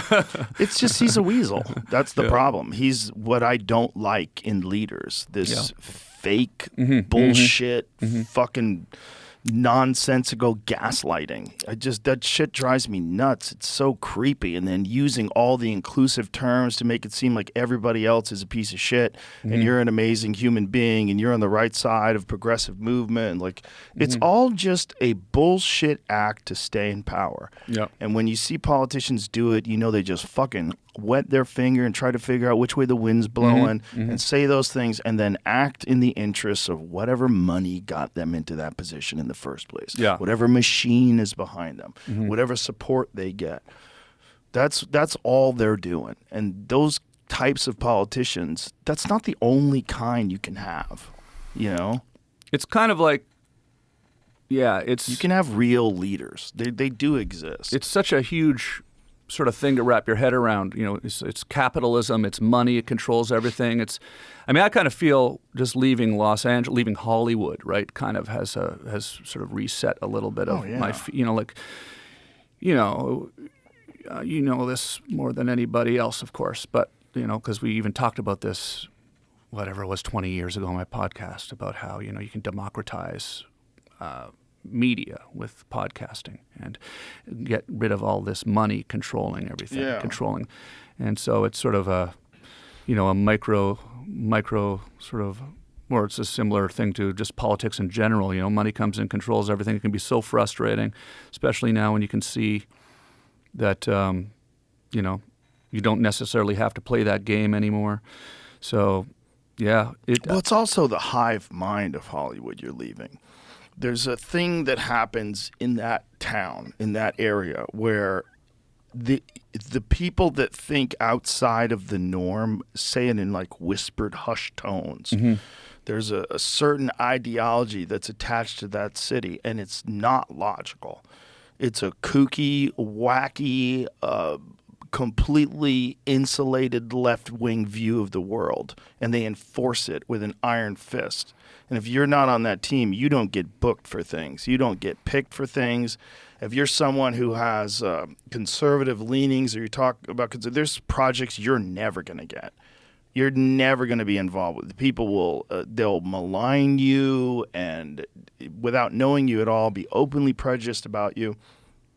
And so no one does it. So everyone who goes over there who's just like desperately trying to make it, they're desperately trying to get in movies, they're desperately trying to get a recording deal, whatever it is they're desperately trying to do. The last thing they want to do is do something and talk about something that's going to politically get them at odds with the people that run the studios. So no one does. Everybody just follows the same sort of wacky ideology that these people take from the universities. They go straight into working as a PA and straight into working for executives and producers, and all of those people are indoctrinated. They're all in this wild-ass cult of weirdness. And then you have people that move there to try to make it. And these people are just always going on auditions. So they're always like, please choose me, please choose me.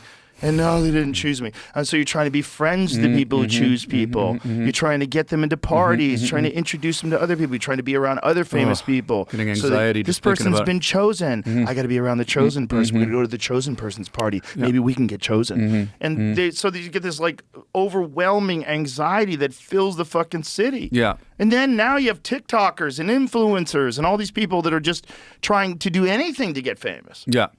And that the reality stars and all that started it all off, and the fucking Real Housewives and all that wacky shit.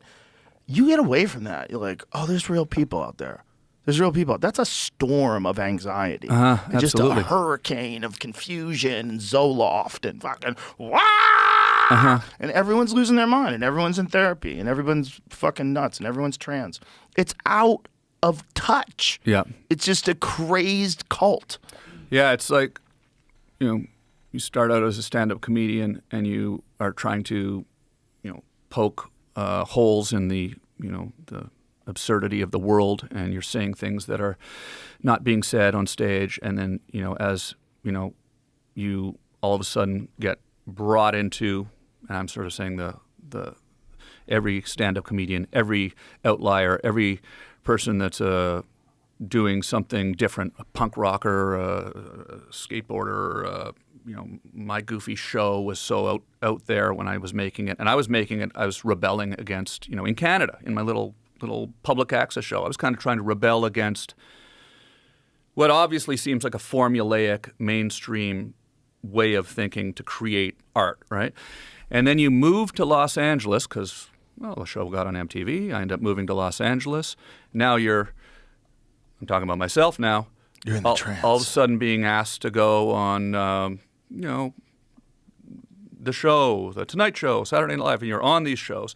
And, I was sort of a bit of a naive, moron, basically, like in purposefully so. I would go on these shows, try to go nuts, right, and try to do something crazy, and just try to sort of almost disrupt the whole format of it, right, in those first couple of years as a naive person who didn't understand how Hollywood worked. And I went on.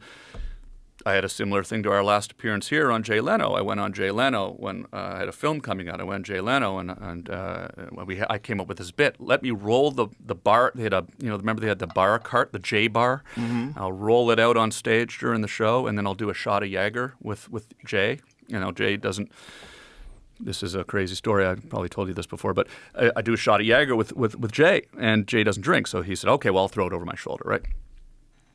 So we go there, and I'm with my buddy, who's you have a buddy who like pushes you further into the darkness, right? Like you got a bad idea, and he pushes you further and makes it even worse. Use the force. Yeah. So we're in the green room getting ready. I'm in the green room with my buddy getting ready to go on the show, and he goes, "Do a shot now before you go on." I'm like, oh, "Okay." So I do a shot now before I go on, right?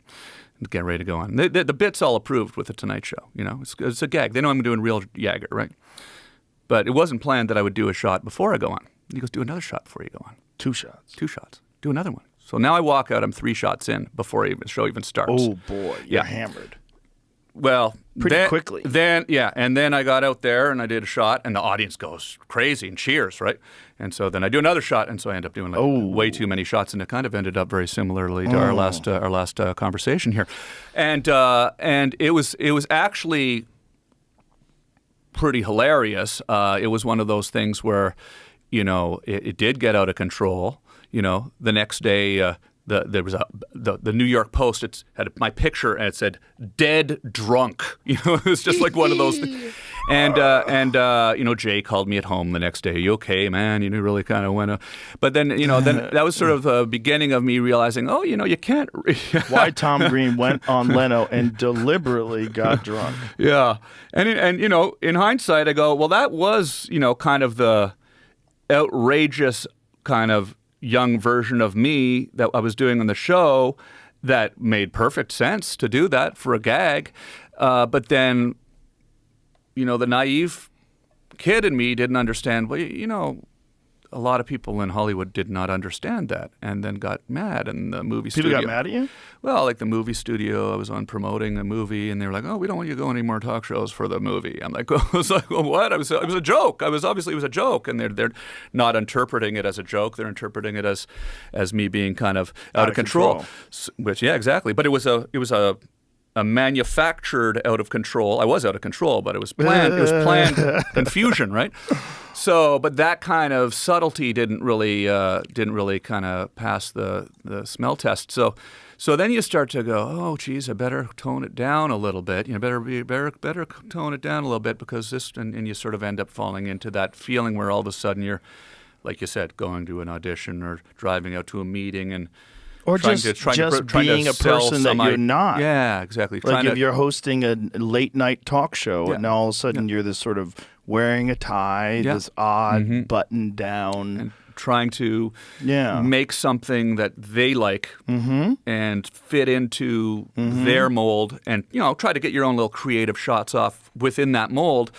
But no longer are you actually being purely yourself, right? Right. And you can't. And it's not even possible. Then you end up living there for 20 years. And it becomes normal pretty quickly, right? And then you sort of slowly forget.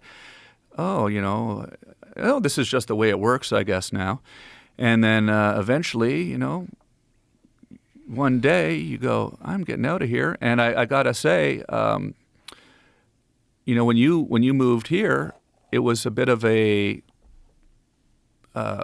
light bulb, I think, for me too. It was inspiring for me because I sort of realized, oh, look at that, Joe's leaving. Because you were always at the Comedy Store, all the clubs. It was a scene in L.A., and you're thinking, wow, like Joe's just going to go do it on his own and just turn his back on this whole infrastructure here.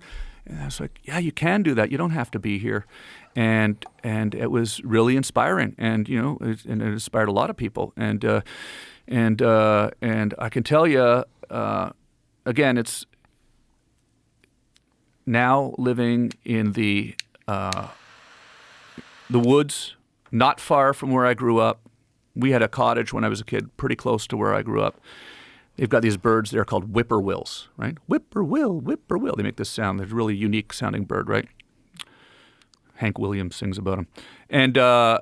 And I grew up as a kid hearing those in the woods at night, just at dusk you hear them. And now, like when I'm going to bed, I hear those, and I'm going like, oh, I feel like the sounds of my childhood. Like you're enriched. And the smells of my childhood, and even the things, the mosquitoes, the horseflies, and you're like, even the largemouth bass in the lake, and the red-winged blackbirds, and all those sounds and smells and everything, and you feel like yourself again. And it's like, and there was it was for 20 years, I'd be like driving up Laurel Canyon, looking at palm trees, and for 20 years, even after 20 years living in the same house, I never felt like I was actually at home. I felt like I was off on some business trip trying to, and I remember saying, even after living there 15, 20 years, like, what the hell am I doing in Los Angeles? This is crazy. What this is a weird place. It's like a weird place. And, you feel almost like you have to be there. Now everything's changed. The internet, I think COVID did that for a lot of people too, because all of a sudden everybody's locked in their house and you're dealing with people in these Zoom calls, and the internet's changed. You don't have to be anywhere anymore. We realize we can be wherever we want. You took your entire organization away, and it's bigger than ever, and light bulbs start going off, and you're like, wow, you know what? That's really cool. I'm going to go home. Well, when we were living in L.A., you're always thinking of yourself as someone who wants to work with the system. You're always thinking of that. Always. I mean, I was on television shows. I did all that stuff. Did a couple of movies. You're always working with the system. Yep. So no matter what you do, you're working with, even when you put out specials, you're putting out specials, you're meeting with these people, you're working with the system.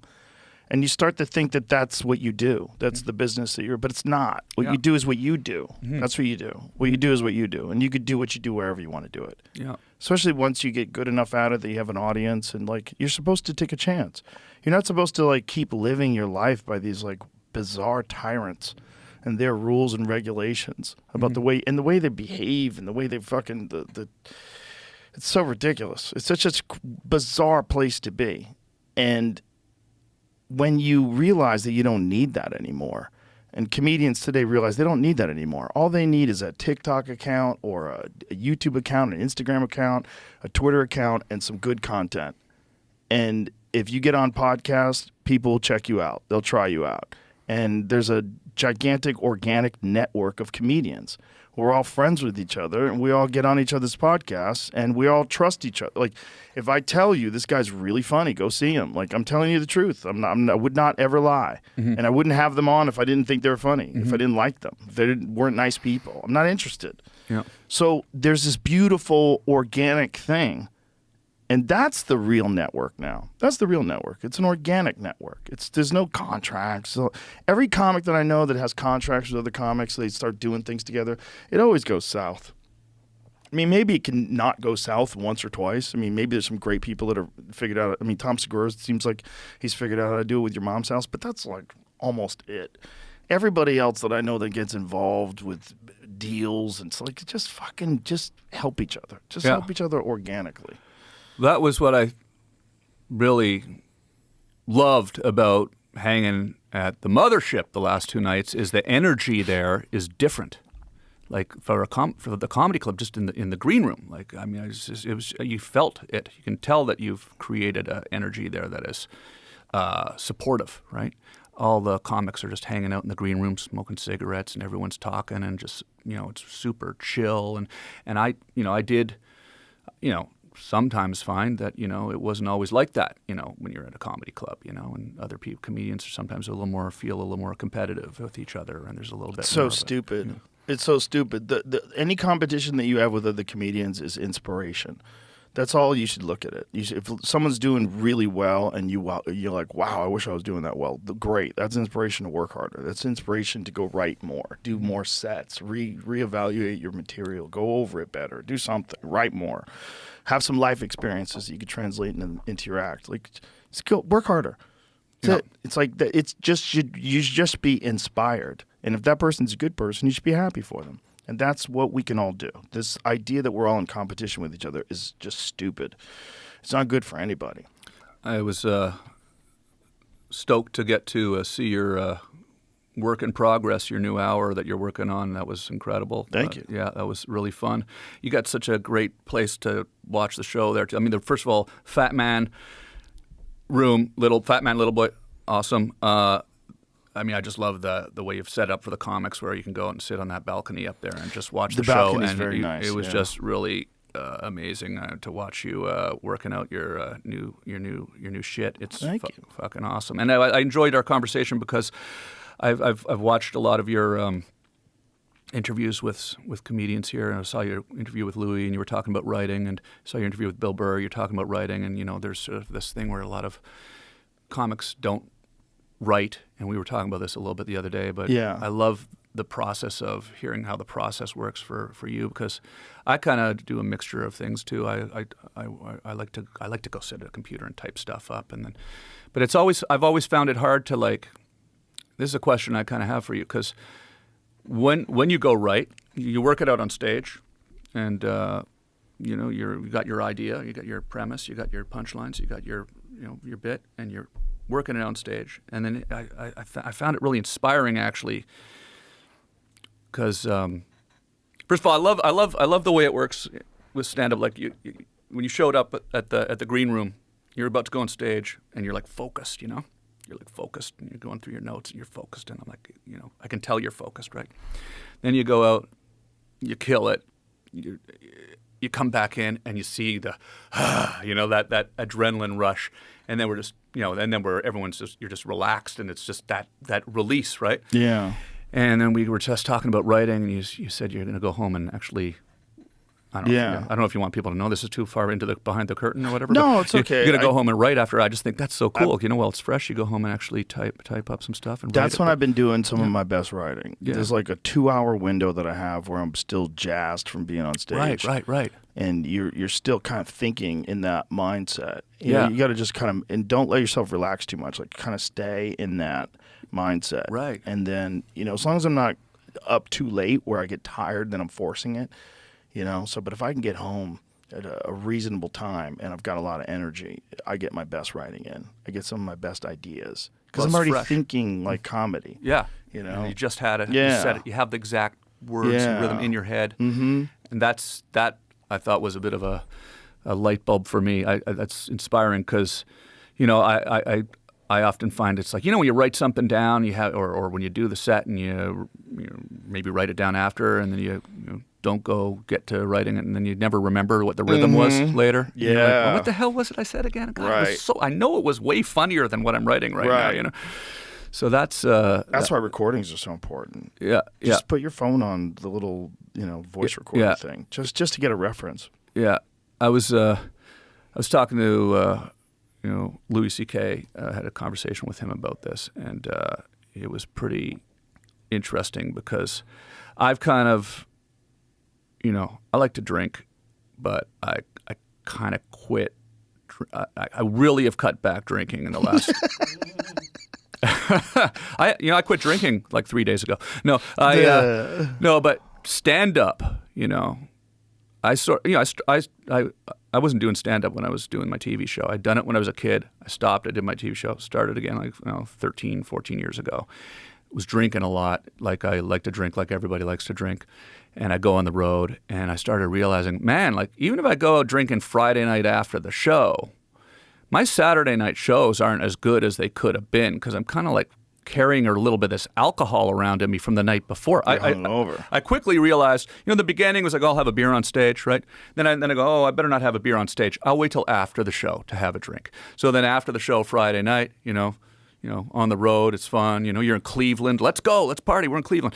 So you have have a few too many drinks after the show Friday night. And of course, I was younger too, right? I was my 30s, so you can handle it a little more too than when you're 52. So, but then every year that went by, I was like, oh, those Saturday night shows are getting a little harder to get through, And it's just one too many Saturdays just lying in my hotel room, just waiting for the show to start hungover, going, oh my God, and then dreading and being on stage. So then I decided I was going to quit drinking when I'm doing stand-up. So I'm not drinking this weekend, until maybe Sunday night. Maybe I'll have a drink Sunday night. Maybe even Saturday night. I could do a hungover show Sunday. But gotta have a little fun. Listen, I got a solution for you. IV drips. Yeah. Oh, it's a game changer. So I can keep drinking. You bring that right on stage with you, the IV? No. I'm just kidding. You don't bring the IV on stage. The next day, silly goose. The next day, get a high-dose vitamin IV. Well, the thing that I've been enjoying about kind of scheduling it where it's like I don't drink for a couple of days before, a weekend like this, from doing 5 shows, is like I find, and this is what I was talking about with Louis about, where I had we're not close friends, but I had an opportunity to have a conversation with him about this once, and it was pretty cool because the way his mind thinks is so, analytical about this type of specific, everything comedy, right?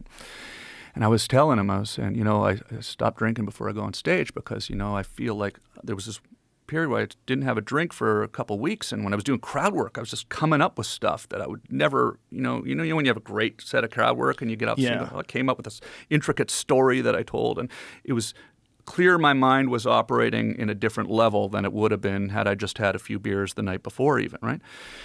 And then he said something I'd never really even occurred to me before, which is, when you're working on a set, if you have like a little bit of booze in your system, even from the night before, when you're up there working on a set, you don't remember the stuff that happened on stage as well either. So then when you go home, you don't really even recall, and that's the biggest, the big part of repetition, getting up and doing these sets over and over again, and you remember everything and build on it and build on it. And if you're not retaining that information, right, So I'm really laying off the sauce, and I was actually I was excited to hear that we were going to do this show on the day of my I'm doing 2 shows tonight at the Mothership, Right. the Fat Man, and I was kind of excited because I knew I wasn't going to drink on this show. So And I you was- knew you weren't going to repeat. Yeah, I knew I was not. I was going. I'm not going to do what I did last time, and so I kind of came. I'm in. not trying to encourage you to drink, Yeah, but no, I I am know. trying to encourage you that if you do Yeah. wind up drinking too much and you feel hungover, you don't have to just tolerate that. No, I like that too. Yeah, get an IV drip. An IV drip, huh? Yeah, if you're in town, I'll connect you to the lady that does That just seems like such an extreme. It's like you're learned drinking from too much. Chappelle. You're drinking too much when you're like you're Or in a hospital bed with an IV drip. You know you're being smart about your partying. Yeah. Either or. You're not in a hospital bed. Yeah. You're just sitting down. It takes 20 minutes. The Sit reason there. I told you about the reason why I wanted to come down here sooner and just kind of come check out and hang at the club, I was super stoked that I'm actually getting to headline the club this weekend. That was even more than I was expecting. I was just wanted to come down and see you and congratulate you on the club. And the reason it's taken me so long is I had a fucked up thing that happened after I moved to the farm. Basically, immediately after I moved to the farm, and everything was going great. I had a major injury that I told you about. I didn't get into too much detail about it, but I had a major injury in Costa Rica. I went down there for a vacation, and there was this, a big bonfire on the beach, and everyone was having fun. I went to bed in the hotel. I wake up. I decide to go back to the bonfire a few hours later. It's like 2 a.m. at this point. The fire has gotten a lot smaller. I pick up a piece of driftwood off this beach, in this remote beach, right? I go up to throw the driftwood on the fire. And the reason the fire had gotten smaller is the people that had been at the fire put out the fire by burying it in sand. And they buried this huge bonfire that was about the size of this room in sand. And so now there was just a little fire with sand covering hot coals about 4 feet leading up to it. And I'm walking up to the thing, barefoot, right, in a bathing suit and a t-shirt, with a piece of driftwood, and my foot goes into the sand, into these hot coals. Immediate realization, I fall back. So if I'd fallen forward, my face would be burnt. I ended up immediately realizing what had happened. 3rd-degree burns on both feet, the top and bottom of my right foot, and strangely the top of my left foot, not the bottom, thankfully. And the nerves were completely burned off my feet. So after the initial shock of it, I wasn't in pain, which was the weirdest thing. And I looked down, and there's a couple people came to my sort of assistance, and were putting water on it, not feeling anything. I'll get graphic because it's crazy, but the skin is just falling off my feet. Oh, my God. I get helped back to my room. I'm not wanting this to be, it's the first day I got there. This really ruined my vacation. I'm not feeling pain because the nerves are gone. So I'm literally like trying to clean it up with like some nail clippers, chopping the little bits of burnt flesh off. And do you have photos I do, yeah. of this? Yeah. Like when it looked like that? Not online. No, on your phone. I have not even. I never- need to see. I need to see. I haven't. That sounds insane. I haven't even talked about it online. I didn't. This is the first I've talked about it online. Yeah, I never knew that you were injured. I didn't want to talk about it. I just didn't. It was crazy. I ended up spending 2 weeks in the hospital in Costa Rica, and then was medevaced on an air ambulance with Charlie. Whoa, Charlie, Hi, you were there for Charlie. the whole ride? Yeah, with Charlie, yeah. And Did the nurses take Charlie to go potty? so I had some friends who came down, who were coming down anyways, and they took Charlie. Oh, Charlie. They looked after Charlie for 2 weeks while I got driven to the San Jose hospital. Hi, Charlie. What's up? And she was worried. She's adorable, man. Yeah. She's such a sweet dog. Yeah. And I know the people that are seeing her out now, like, oh, she's kind of freaked out. But normally she's not freaked out at all. Oh yeah. She's super sweet. She runs up to everybody and wagging her tail. And Yeah. super friendly.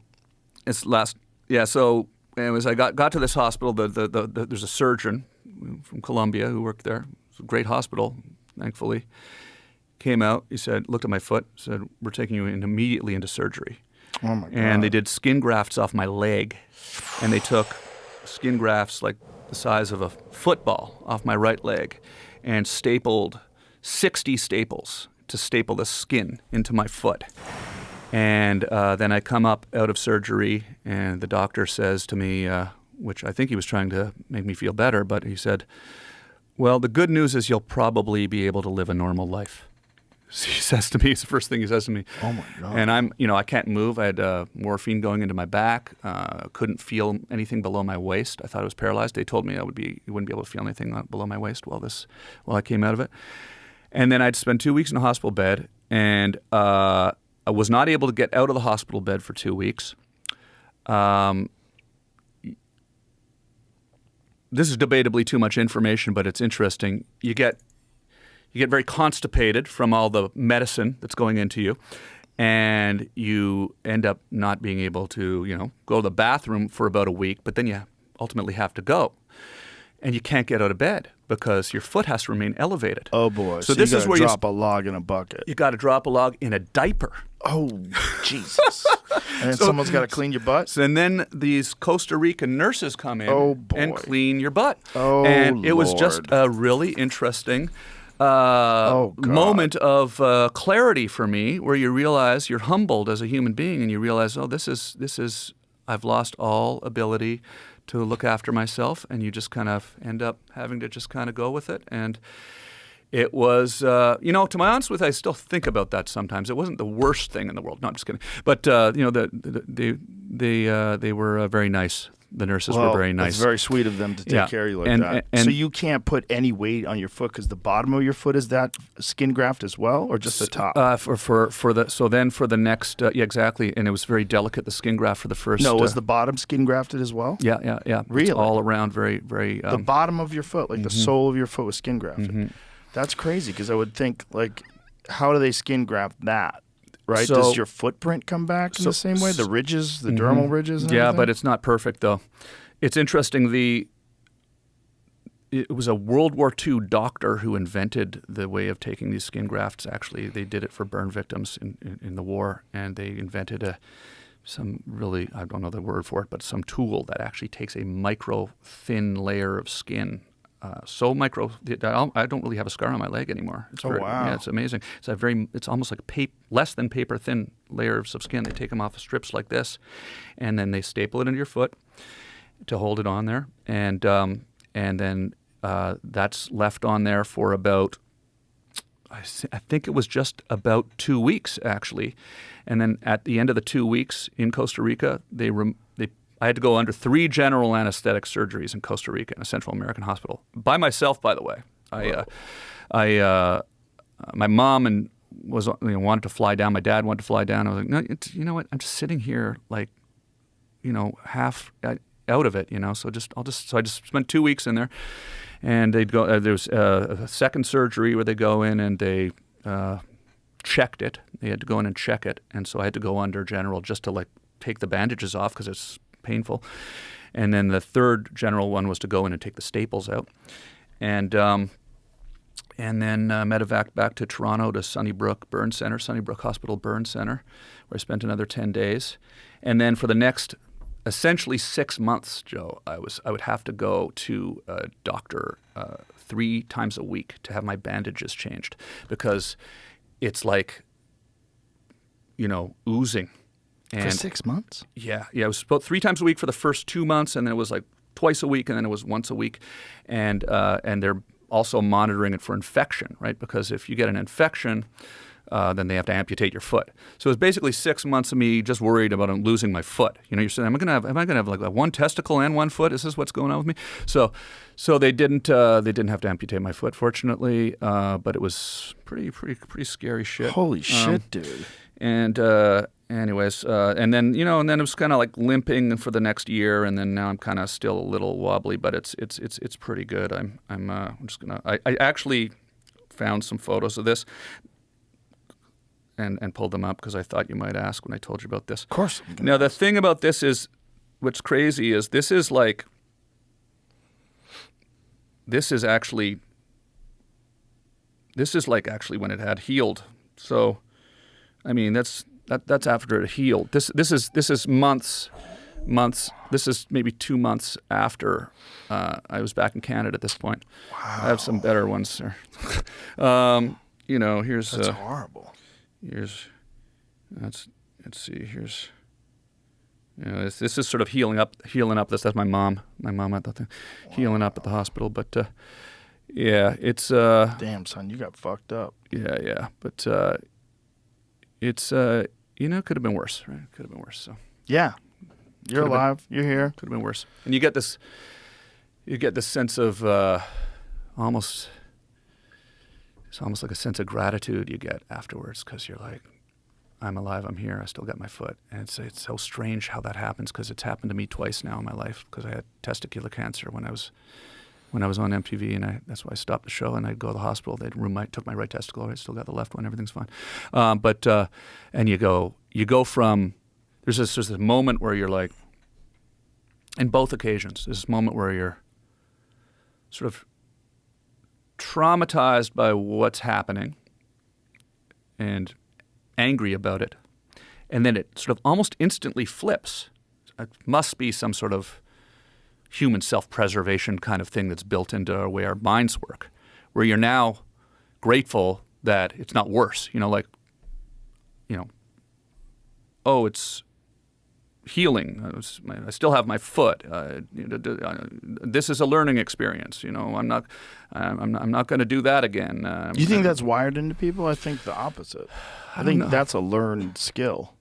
I think that's something that you recognize as an intelligent person. Like, you know what? I should be thankful for what I have all the time. And we all should. It's really hard to be. You get so accustomed to the way your life is that you can't imagine if you were like severely impaired, if something horrible happened. It's like after I had cancer, it sometimes it comes into my mind like a little bit of a light bulb or a wave. Like I'll think to myself, if I'm having a slightly bad day, you know what I mean? And I'll be like I don't know, for whatever reason it happens just sometimes when I'm out doing normal errands and I'm having a slightly bad day, going to the gas station, pumping gas or something. And then I think to myself, oh man, at least I'm not in the hospital right now dealing with some crazy, existential life and death thing, And so, maybe it is a learned thing because of what I've been through with that, because the same thing happened after I burned my foot. As soon as you go from, I can't believe this has happened, I'm angry, I've just ruined my vacation, I might lose my foot, this is horrible too. Okay, how are we going to get better? How are we going to make sure that I do everything to change the bandages on time? And your whole life changes, right? I'm not thinking about all the things that I'm normally stressed about, whether it's work or relationships or whatever, things that are just normal, standard things that you're pissed off about. And all of a sudden you're just not even thinking about that anymore. I'm just thinking about making sure I don't get an infection on my foot, and you're sort of treating it like a military operation, trying to save your foot or trying to, make sure that you make the right choices in your cancer treatment. And then when you come out of it, it is true, it's possibly a learned thing. You come out of it and you realize, oh, all that shit that I'm normally worried about doesn't matter compared to what I just went through. And then you can kind of maybe learn from that. And, then as time passes, you slip back into the same routine. You start stressing out about the same things again. But then every once in a while it pops into your head and go, well, at least I'm not dealing with the foot's healed and I'm outside right now and everything's good. I'm walking, I'm talking, I'm alive. So gratitude. Gratitude. Mm-hmm. It's also people need to experience a certain amount of discomfort in order to appreciate not having that. It's just the way we're wired for whatever reason. I choose voluntary discomfort. I do shit like cold plunges and saunas and hard workouts, and I think it's a viable strategy. I think it really works. I think if you can force yourself to do difficult things like a difficult workout, a difficult yoga class, cold plunges, saunas, that kind of shit, your regular life will be less stressful. Yeah. You'll be able to deal with these or seemingly high stress situations. They will seem less stressful because you're doing voluntary stress all the time. Yeah. And you prepare yourself for difficult things. When you don't prepare yourself for difficult things, you can get caught up in like just traffic being something that blows your mind. You can't handle anymore. Exactly. Yeah. Yeah.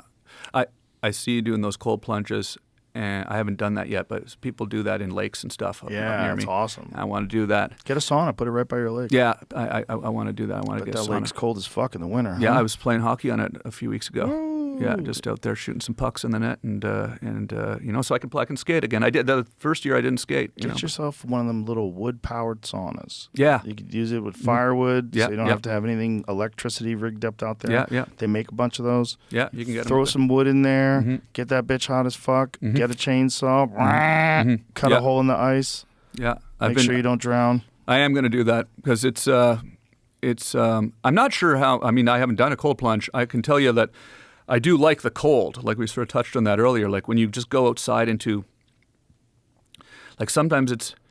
Canadians complain about the cold who live in the city, but when you live in the country, it's different. The city winter sucks because like they put salt on the roads and you're basically running from your house to your car. But in the country, when you go outside and it's nature and you walk into the woods, there's no bugs, there's no mud, everything's frozen. You can go places you can't go in the summer, in the winter. You can walk across lakes. You can walk like across huge lakes to islands that are over there with warm, Baffin Canada There's Goose just jacket something on. about walking across lakes that I don't like. Oh yeah, it's I don't like it. It's sort of like I kind of was thinking to myself, I was going to say, it's sort of like a cold plunge, except it's just you just go outside as a cold plunge sometimes. Yeah. It's like you do get a dopamine rush, right, just from being 100%. outside. So you can like. I've actually noticed that in warmer climates, sometimes I'm a bit more lethargic, but when the winter comes, it's like, okay, you go outside, it's like, you feel it, you feel that, it's just. Well, Letterman used to always have his studio really cold. He Yeah. didn't want people to be warm Right, and right. sleepy. Yeah, yeah. They're a little cold, they're a little. Keeps the They'll laugh comedy more. fresh. Yeah, Yeah, yeah. yeah. But there's something about walking across a lake that is just like, at any moment now, this can just break.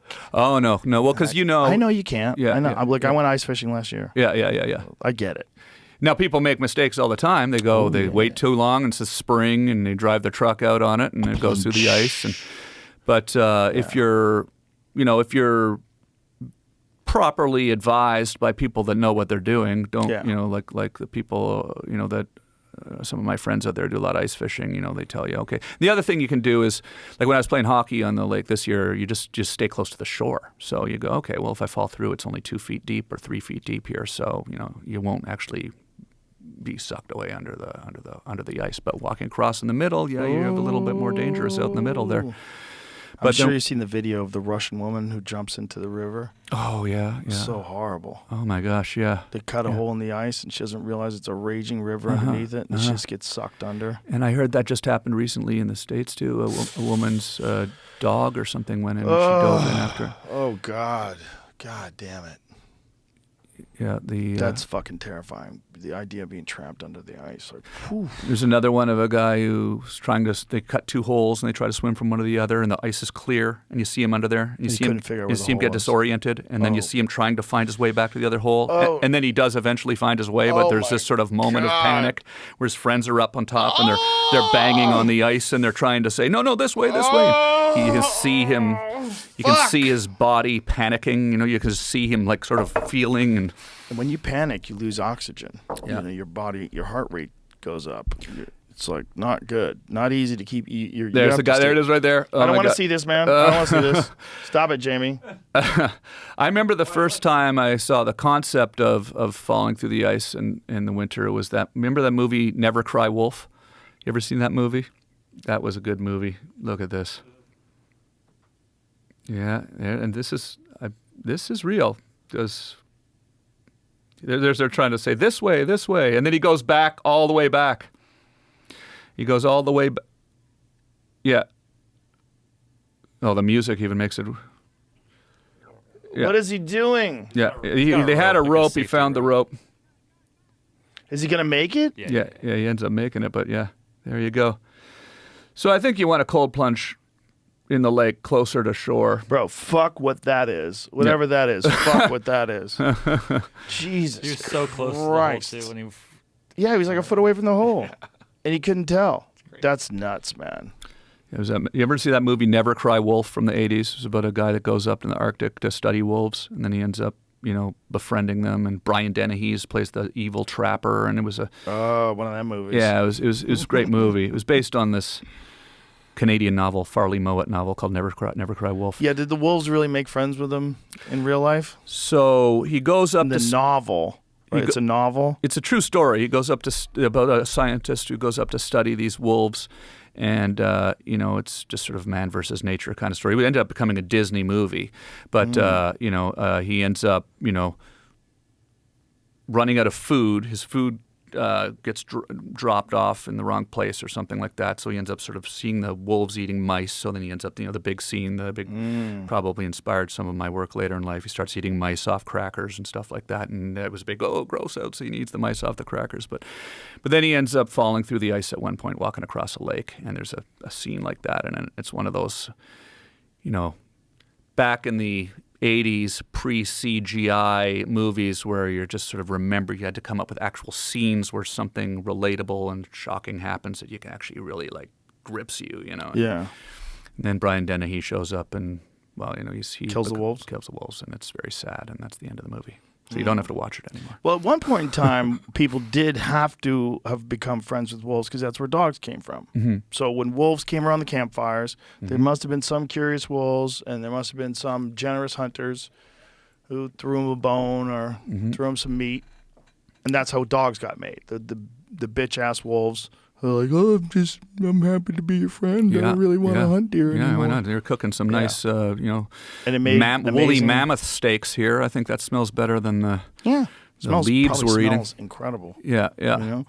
Especially with a wolf nose. Imagine how good. Oh my God. So we made friends with them, and that's where Charlie comes from. Charlie comes from a wolf. Yeah, I was. I've watched some of your episodes where you talk about wolves because I'm really finding myself interested in it because I hear them at night, not every night, but What's up, Charlie? You hear them howling, and she goes crazy. So in the house at night, you hear them Because they'll eat her.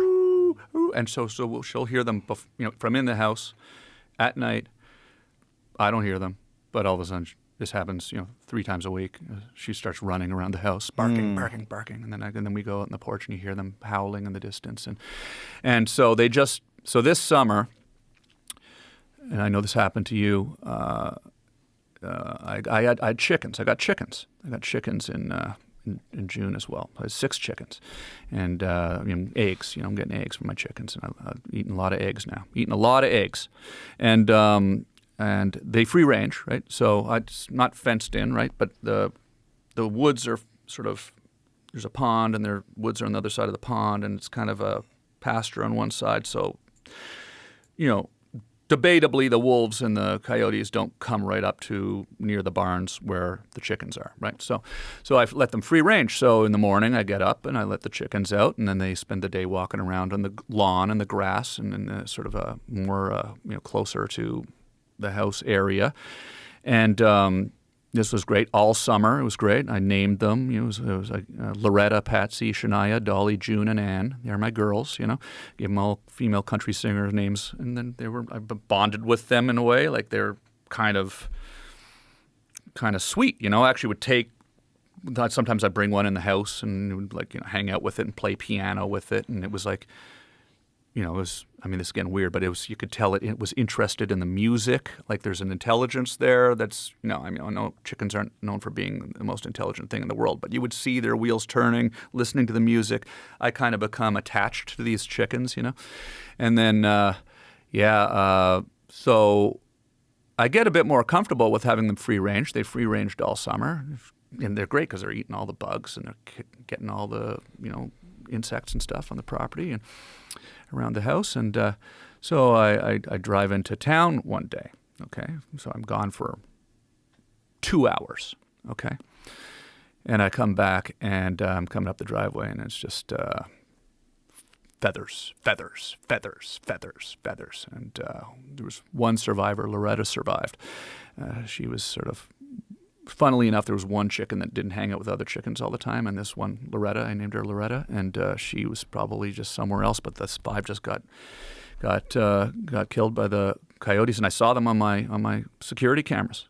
Came right up to the house, and so the thing is like you realize, and I realize this even more after talking to the wolf expert, they were watching the house from the woods, and they saw me leave, and they knew that there was nobody there, and they chose their moment. The wolves, or I think it might have been coyotes that did the chickens.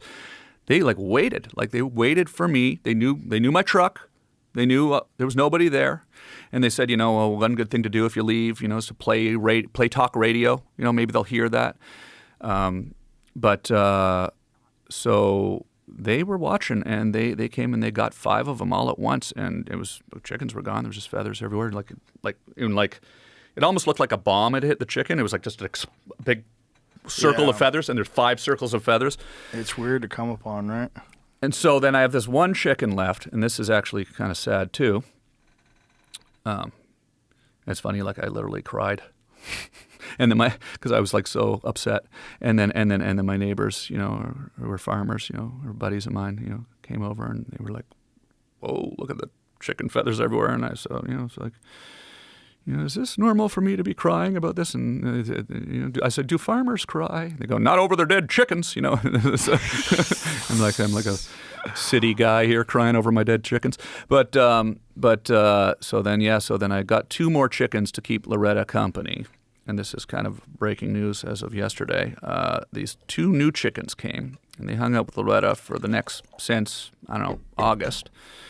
And then, this is a downer, but yesterday I got a call, and the 2 chickens killed Loretta, the one that was from the different flock, Really? They pecked her to death last night or 2 nights ago in the middle of the night. So, Jesus yeah, that's Christ. a downer. But anyway, so now you're like, okay, so that now you sucks. got these 2 so now I got these 2 chickens. fucking murderer chickens, and I'm planning to get more chickens in the spring. So I'm going to get rid of the 2 chickens. Yeah, you have to start from scratch. Scratch because I can't keep these new chickens around. They're fucking murderers. Yeah, That's crazy. Yeah, and they're like, "Hi, I'm your friend." Like, no, you're not. Yeah. You killed my other friend. And they were friends for they were all together for the last. You know what you're supposed to do. Mm-hmm. I know. Yeah. Put them in the oven. Yeah. It's not like I'm going to rehome them. Yeah, Hey, would you like these 2 murderers? Yeah. You don't want to rehabilitate them either. Just Yeah. Yeah. Yeah. Apparently, put them on the grill. Yeah. I was told you hang them upside down. Just hold them upside down for a while, and they kind of black out, and then you can. Don't you want to get revenge for Loretta? It's a strange. Well, you know what? Here's an interesting thing about revenge, because I've been thinking about revenge. Well, I was thinking about revenge with the coyotes, right? Yeah. So here's the thing that's a very sort of odd thing is, I love the coyotes. I love the wolves. Like, I love them. Like, I love hearing them at night, and I love seeing them, and I photographed them. I've had many moments where I've been engaged in a standoff with them. I filmed it, and so I kind of was really mad for a minute, and then I thought, well, you know what? I think I like the coyotes more than the chickens, to be honest with you. So I'm just going to kind of figure out a way to kind of, control the situation. But also, watching your show with, I forget who it was, but it was an expert in this area, and talking to people, apparently, like, if you try to, again, this is all theory, but apparently if you try to completely control the population of coyotes, it just makes more coyotes. It just makes more coyotes. Yeah, it's Dan Flores. Yeah, he wrote a book called Coyote America. That's right. He was one talking about that, where the coyote actually. The female coyote has more pups. Yeah. So that was what I was talking about earlier, where they were persecuted by the gray wolves, because gray wolves and coyotes don't mix. Mm-hmm. So when the gray wolves would kill the coyotes would expand their range, and then they would repopulate new areas where the gray wolves weren't. Mm-hmm. And the way they would find out how many coyotes are around, they call out to each other. That's like right. Okay, it was on the show that I heard that. And when someone is not responding, the female starts to panic and have more pups. Yeah, amazing. It's pretty wild. And that's why they spread all across. They're in the whole country. Yeah. They're in every city in the United States of America. They're in the cities now. Yeah. Yeah, they're everywhere. Every single state has coyotes. Yeah. It's pretty nuts. But I love them too. I think they're awesome. I definitely wanted to kill them after they killed my chickens. Yeah. But that's also, it's like, I'm not in the country either, bitch. I'm in a fucking suburb. Yeah. Like, this is ridiculous. Right. Yeah. You don't want with little small wolves in the suburbs. Yeah. But they're everywhere in LA. Mm-hmm. Coyotes are downtown. They're everywhere. They're all over the place in Los Angeles. They're just little wolves. Yeah. I remember they used to come up to my place, that place in L.A. that was that we did the web show. The coyotes were a lot of coyotes around. I saw a bobcat on that street once. Those are cool. And those are cool to see, right? Yeah, I was pretty stupid actually when I was there because I first saw the coyotes and I had this idea. Oh, I like the coyotes, and when I go grocery shopping, I'd buy some chicken gizzards and I'd throw them on the hillside. Oh no! And then they really started coming around, so I stopped doing that. Yeah, duh. You can't feed coyotes. I'm sure a lot of people in Hollywood do, though. I'm sure they feed deer. I'm sure they feed coyotes. Yeah, yeah. I know people in my neighborhood feed deer. Yeah. People love having deer around. Yeah, yeah. I know a guy's got not in my neighborhood, but he's got like 20 pieces of 20 acres of land, and he's got at least 2 feeders. Right. So like every day at 5 p.m. he could look out his window and see deer because they're there to get fed. Yeah, yeah, it's beautiful. You been hunting lately, or not lately? Yeah. No. Planning on going out again, or come to Canada? Come hunt in Canada. I've been there before. I've wanted to. Your government seriously worries me. Yeah, come up and it really does. Run It for prime freaks me minister. out. Let's I'm change not it. running for prime Come up, minister. run for prime minister. I thought Yeah, you can do it. You can do it. It'd be amazing. It would be amazing. How do you say his name again? Polyev. Yeah. Polyev. Pierre Polyev. Sorry, Pierre. But no, the people would love to have you up there. Not everybody, but a lot of people would love to have you up there. You know There's what some it's people like. with blue hair up there that don't want nothing to do with me. Yeah. No, but I mean, I think I want you to know that you are loved by so many up there, and it's people I love that, Canadians. Yeah, They're awesome. I've always said Canada has 20% less douchebags. Yeah, than America. it's just very similar to what it's like here with the division. It's the same division, Well, that's same why issues, same you have bullshit. to stop it. It's not just the same divisions and the same bullshit. That's true too, but that's also a ploy that's being used to separate ourselves while they enact more control, and that's what's scary. That's what's scary. It's like the underlying mechanism. Like what's actually happening behind the scenes? Well, they're trying to clamp down and control the population. That's scary. They're trying to clamp down and control the information the population gets. That's fucking scary. Yeah. Because that doesn't ever come back. Yeah. Once they get that power, they don't give it back to the people. Yeah. Never happens. So you got to fight to stop that from happening. Yeah. You can't let them decide what you can and can't do because they're just people. I mean, there would be outrage in Canada if your show got banned, if it got blocked, because everybody watches your show. Like, I mean, it's like here. Everybody watches your show. Everybody loves your show. It would be outrage. It would be political. It would be political suicide. It could happen, though. It could happen, especially if there's some new COVID type thing happens. And I have contrary experts on. I have people on that are like Robert Malone, the guy that they maligned and said it was a conspiracy theorist, and that he was wasn't a qualified expert to talk about the subject, even though he's vaccine injured himself, even though he owns 9 patents on the creation of mRNA vaccine technology. Yeah. I mean, he's a legitimate scientist that worked on that technology. I think the Canadian public values freedom of expression and speech. Right, as but the much Canadian government doesn't. That's the problem. It's they haven't passed that law, and but the thing is, if they try to, and there's calls to do it right now in America. There's also calls to do it from the World Health Organization to try to put a kibosh on any information that doesn't jive with what they're saying in the case of another situation, another pandemic or another. I mean, Google released that thing where they were saying that they had some new regulations that would be put in place in cases of a special event or anything of extreme social or political, like something where they're going to be able to stop, air quotes, misinformation. That's fucking terrifying because oftentimes that information turns out to be correct. I loved your approach to it and your stand-up, your new stand-up. It's hilarious. I won't say it obviously, but it's hilarious because it's very self-reflective too, and I just thought it was just amazing because you're kind of, I won't say it. I don't want to say it because obviously you got your show coming out. But I thought it was even people that may think they disagree with you on some subjects probably are going to really find it quite pointed. The way you address the issue in your stand-up set, I thought it was awesome. It was hilarious. Yeah. Thank you. Yeah. Thanks. Amazing. Well, it's obviously something on everybody's mind. Mm-hmm. It's just we're in a weird pivotal moment where technology and our awareness of corruption is all meeting in this battleground in the middle of the fucking field, like Braveheart, like rah! That's what's scary. What's scary is these two things are colliding, and I don't know which one's going to win.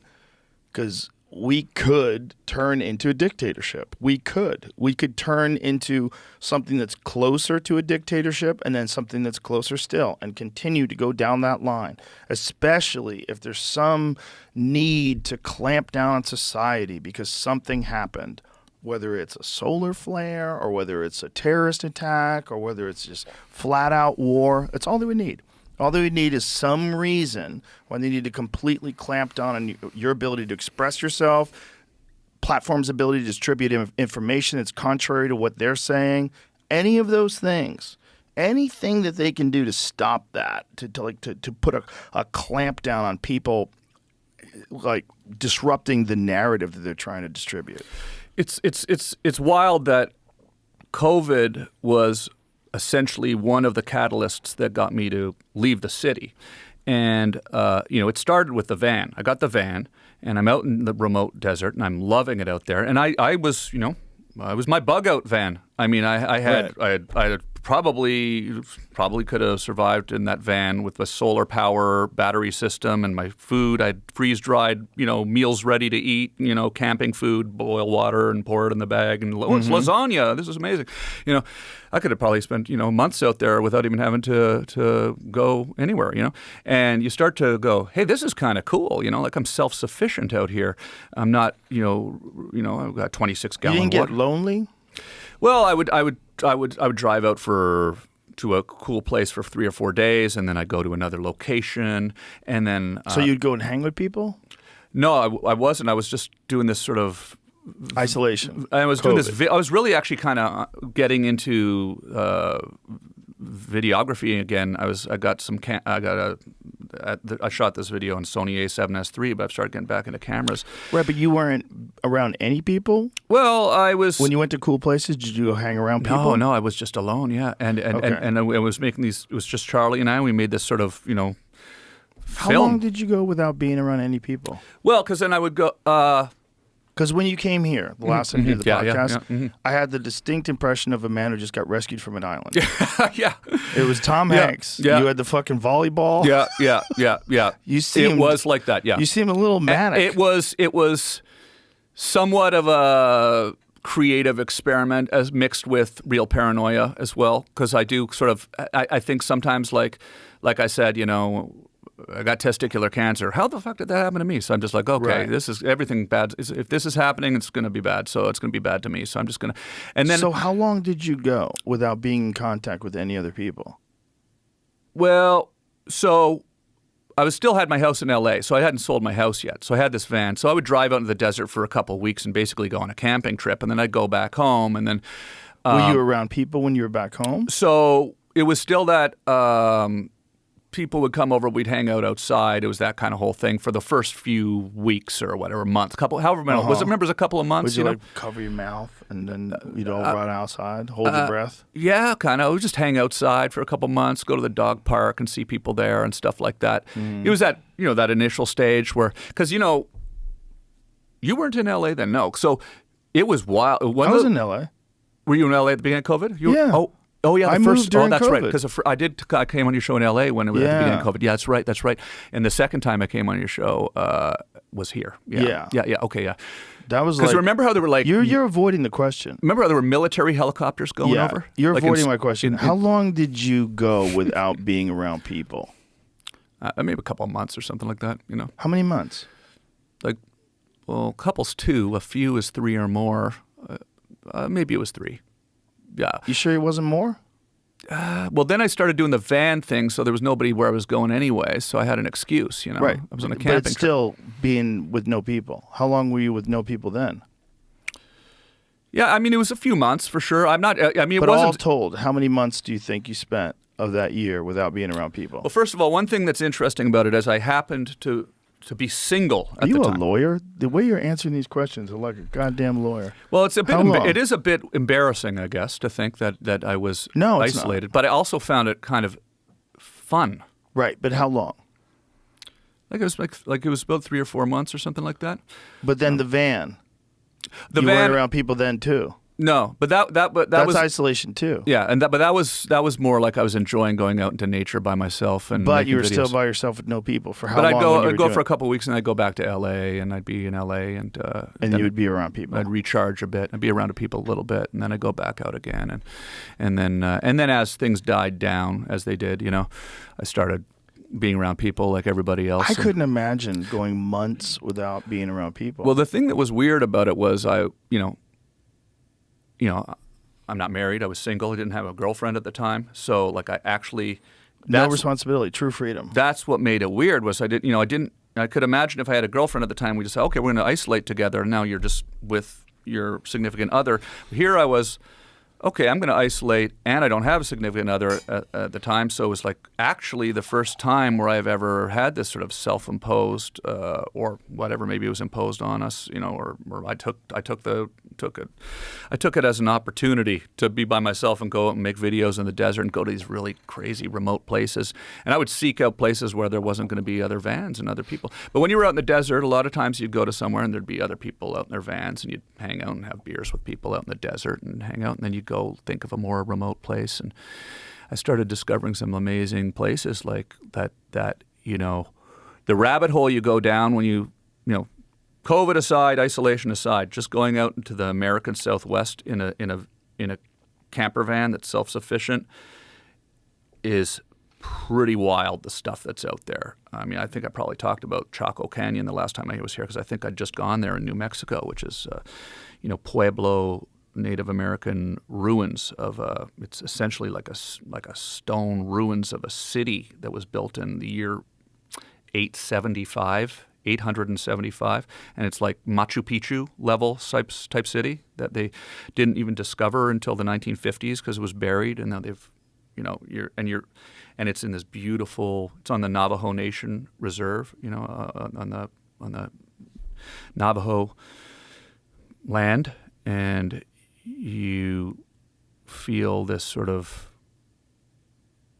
I felt sort of somewhat shocked, I guess, that there's all this stuff out there that you don't really hear talked about constantly. Like I hear about Machu Picchu, somebody brings that up once a week. Nobody's ever brought up. Who are you talking to? Brings up Machu Picchu once a week? I don't know. It just comes up a lot.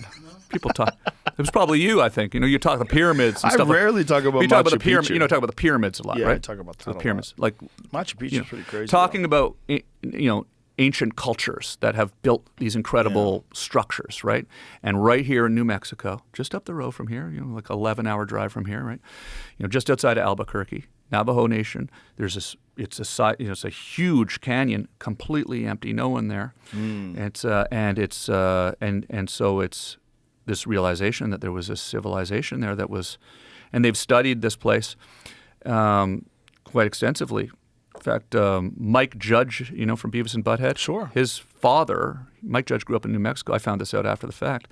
So I started looking up information about Chaco Canyon to try to learn a bit more about it.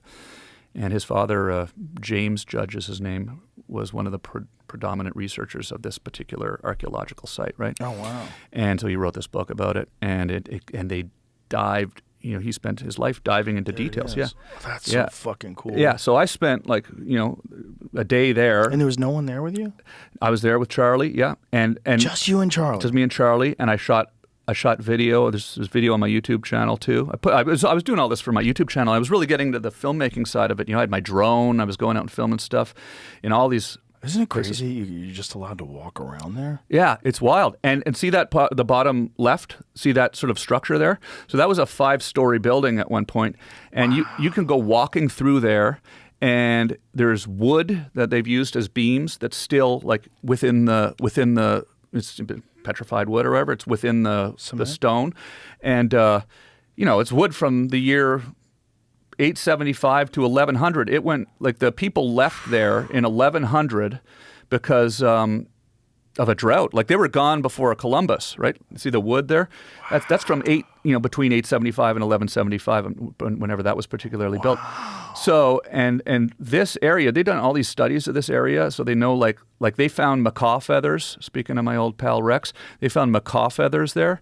Now, macaws are from the furthest north is Yucatan Peninsula, Mexico. So they knew that people were coming from Yucatan Peninsula, Peninsula of Mexico up here to trade with them, and they found evidence of all these different things that sort of indicated that people were coming from as far north as Canada, as far south as South America, to come to this area, and that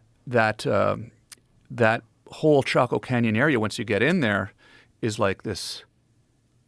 I don't know, not to get all like voodoo about it, but when people talk about Sedona and there's the energy there, you feel this sort of, and it may be just because it's so beautiful and it's so quiet and it's this natural kind of amphitheater where it's silent and the wind is deadened and you're just all alone and you're walking through this structure. I share the fascination that you have for the pyramids. I want to go there someday. I think it would be if I could snap my fingers right now and just be somewhere, it would be the pyramids. I'd like to go to the pyramids someday. I've never been there.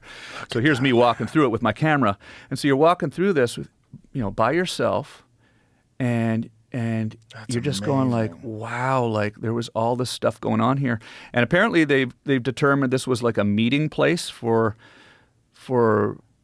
people from all over North America that would kind of come here and share information. They actually believe that there was, sort of almost like a festival type atmosphere that would happen there where people would come and trade and share information and all this stuff. Are there similar Native American construction sites like this? Yeah, so then you go down this rabbit hole and you realize that they're all over the place. So then there's there's many of them. There's up in there's these ones called the cliff dwellings, which are that one there is actually this one here is actually later. That's post-Columbian. This was a Spanish. Probably, I think this one's built around 1500. This was Similar construction yeah, style, exactly. though. It's amazing, right? When you look at it, like, oh, they were building stuff in 800 before Europeans had come here, using the same kind of building techniques as that. And it's weird when you're there and you're touching it and it's like solid and you're going, wow, that's actually. So they've got these cliff dwellings. There's lots of them where they've built into the cliffs of Colorado. Yeah, those are cliff dwellings. I went to one of those ones. Wow. There's one that's called the Gila. It's a Gila National Forest. It's New Mexico. Yeah, it's right on the. Yeah, it's up in the border. It's up in New Mexico, I think. Yeah, and that's a wild story there because it's a national park, and. Wow, look, they have caves. So you go walk around there, and that one there were a couple people walking around. They drive down. There's people walking. Did they dig these caves, or these caves always exist? They're natural caves that they've kind of sort of utilized as they built the walls up around the bottom of it, and yeah, they've done something to it, right? And so this place is wild. This and the stories you pick up when you go to these places, because then you go down the rabbit hole, you start reading about it, and you go, wow, I never knew about this. No American had ever been there until the mid 1800s, because it was Apache territory, and if you went there, the Apache, would kill you before 18 whatever it was. I forget the date, but it was like the 1700s, early 1800s. Look at the writings. And this place, I haven't been to this place yet, but I want to go here. Shit, man. Yeah. And you talk about like when you start thinking about UFOs and stuff. You look at some of these petroglyphs and you go, what's that? There's a lot of petroglyphs out there too. What's that? That looks kind of like a spaceship or something, But so that's honestly the real reason I was out there in the van by myself so long, was because I got addicted to it. I mean, and that's actually kind of why I ended up moving. I was like, I love being out here alone by myself with my van and my camera so much. I want to live in the country again. And how'd you find the spot in Canada? Your spot. I got kind of lucky. I just kind of, I just honestly just started looking on the internet, just like looking at real estate listings, and I started, looking for a farm near my hometown, and I just kept looking and searching every day, and I was lucky that it just kind of fell on my lap right at the right place, right time. My house sold in L.A. Immediately, and I drove back, and that place I put in an offer, and I got it, and it's nice. just all worked out. It all worked out. So. And how long you been out there now? Be coming up on 3 years in July. So it looks like you're having fun. The videos of you online are very interesting. I'm like, look at Tom Green. I'm enjoying it. Out there living in the woods by himself. It's like there's a lot to do that is stuff that falls outside of anything that would fall under the category of what I would consider to be work, right? But Right. it is work, but it's different work. It's like, oh, I gotta feed the chickens, or we built a fence this year for the mule and the donkey. So it's this patent rail fence, that is made out of cedar. That is literally these 100-year-old cedar rail fences that are on the property that have fallen down in the woods and have gone by the not used anymore. And we went back with a fence builder, and everybody out there is in the country is a guy whose family is traditional fence builders, whose grandfather built these fences. We went and salvaged all this wood and then built new fences out of them. And, Oh, that's cool. And so you're kind of, it's nice to find something to do that is, you're outside, you're getting exercise, and you feel like you're actually doing something. you feel like you're doing something, and it's the first time I said this earlier. I'm never going to leave this place. Like, it's the first time I've ever lived somewhere where I know I'm never going to sell it and leave. And so every step of my life, as like everyone, as you're growing up, you get your first apartment. How long am I going to be here till I move here? Right. How long am I going to be here? So now I'm just kind of like. Now I just in my head I have like, I'd like to maybe build a log cabin someday on the backwoods, So that's sort of one thing I'm kind of thinking about, how I want to build a log cabin, like the way the house itself that I'm in was built in 1857, and Whoa. it's a log house. That's so then amazing. you can see the. Do you have photos of the house? There's on my Do you have YouTube a channel. video There's a tour of the house. I haven't really. There's not a full tour, but I think if you can see some of the logs on the YouTube channel, I did a couple little sort of sample podcasts where you can see the wood in the background. That's fucking Yeah, dope. this was last You week. live in a log house from the 1800s with a wood burning stove behind you. That's amazing. Yeah, so it's like, and it's interesting. So, you start to realize, I'm doomsday prepping in the van. Like, I could be self-sufficient in this van. Well, I also have, and again, it's fun, but it's also kind of very functional. Like I have unlimited fuel, okay, because there's wood falling in the forest forever, and every summer you can go out, and I've got a wood splitter, right? Like it's a gas powered wood splitter, and you chainsaw up the logs, you drop them in, the wood splitter splits them, and it's sort of an efficient way of getting firewood, basically. So they'll never run out of wood out there. The house has actually got propane sort of a furnace as well, so it runs on propane, and the propane truck comes every, there's no natural gas or anything running into the house to heat it, so you have a propane truck comes every couple of months and fills up this propane tank in the winter. But, if, shit hits the fan and the propane truck doesn't show up, I can still heat the house fully with wood. There's 2 wood stoves. Do you have solar? I have solar. There's a solar system that was there actually, but it doesn't not actually connected to the house, but it's connected to the grid, and it's actually selling energy back to the power company. But not to you? Not to me. No, it's What kind of scam is that? well, it's paying me. It pays me. Yeah, I get Pays paid. you to not be self-sufficient, to not be connected? Well, if shit hits the fan, I can unhook it and plug it into Can the you? lights. Yeah, I could. Yeah. Do you- And I actually I have lots of solar though outside of that system. Actually, the van has solar panels on the roof, and there's this. That's for electronics? It's for electronics, yeah. And you can't really use solar for heat. I've learned all this from the van. So I work with these guys who've been really cool, Battle-Born batteries, they're called, and they are make these batteries, lithium batteries, right? They make them for boats. They make them for now off-grid houses, and so I have like a couple of bunkies, like the one I built and one that we kind of set up. It's like a prefabricated building that we put back in the woods with a wood stove in it, and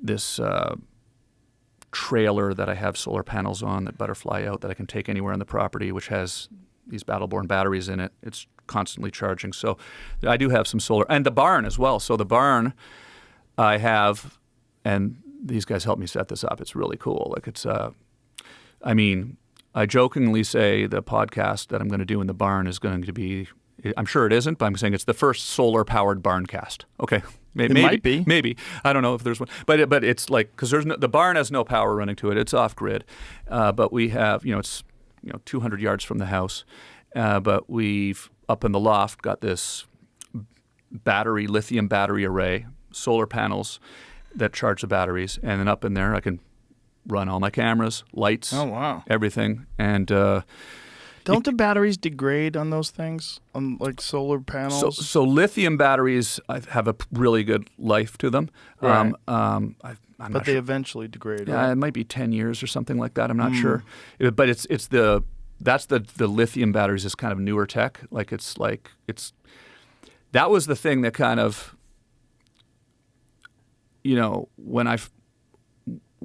COVID happened, I want to get a van and go out in the desert. So then I figured out who was making these vans, and then I found out about the battery systems, and then I was like, oh, like you just have a regular, plug in the van. You can plug in your camera and charge your camera batteries. You can run your laptop. You can charge your phone indefinitely. And spending, so many years of my life running around making goofy videos. When we were doing the Tom Green show and stuff, you'd go on the road and then you have to go back to the hotel at night to charge your camera batteries, right? The idea that you can go into the middle of the desert and just film indefinitely and charge your camera batteries because the sun is recharging these batteries constantly. Pretty dope. It was dope. I built a recording studio in the van. I was Nice. making, music and beats out there and just kind of getting into it. But so it's How long did it take before you felt comfortable around people again? I was ready to get around people again. Pretty much. I mean, it's funny. After I came on the show last time, and we talked about this, like, there's a general perception in the world all of a sudden that I was living in my van. Okay, which I wasn't actually living I in might my have van. been responsible for that perception. No, it was hilarious. Like people, like, oh, I heard you're living in a van now. People would say to me, I'm like, no, I'm not living in a van. I'm going camping and making videos in the desert. No, but you were living in a van. Yeah, I was. You just had the ability to live in a very nice house if you wanted exactly. to. Yeah, I wasn't It's actually. not like you're a loser. No, it was funny though. It was, but it was. I mean, I hope. I mean, sometimes you think you are, and you go, oh, am I a loser? But like, people would sort of say it to me. Like they were sad. Like they were sad. Oh, Yeah. I heard you're living in a van Yeah, now. because you could be Yeah, like yeah. most people don't live Yeah. in a van on purpose. Yeah, exactly. So it was kind of like the Chris Farley sketch. I'm living in the van down by the river, and it was funny how, I mean, again, the power of social media and the size of your audience, it permeated out there pretty big. That like pretty much everybody I meet thinks I'm living in a van down by the river now. So Well, that's like how we describe Hans Kim. Hans Kim used to be living in a van. Like, look at him now. No one goes from, Tom Green to living in a van unless things have gone horribly wrong, except you. You did it on purpose. and it was really driven by the fact that this power system allows me to go make videos in weird places and stay there.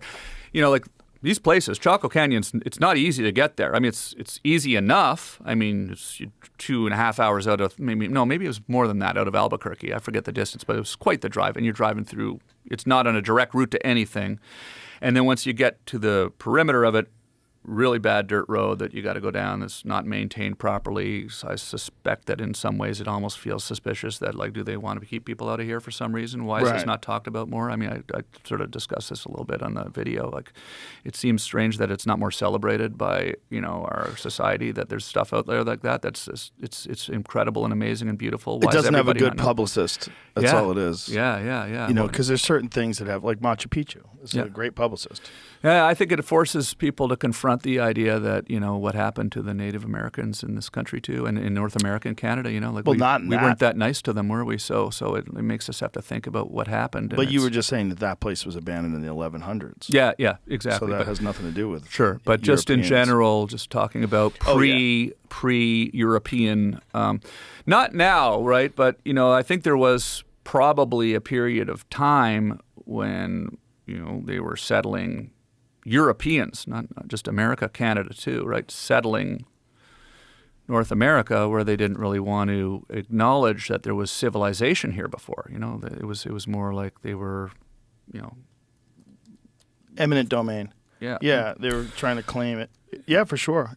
I think there's definitely that. There's a guilt attached to the way people feel about Native Americans, and also the understanding of what a reservation is.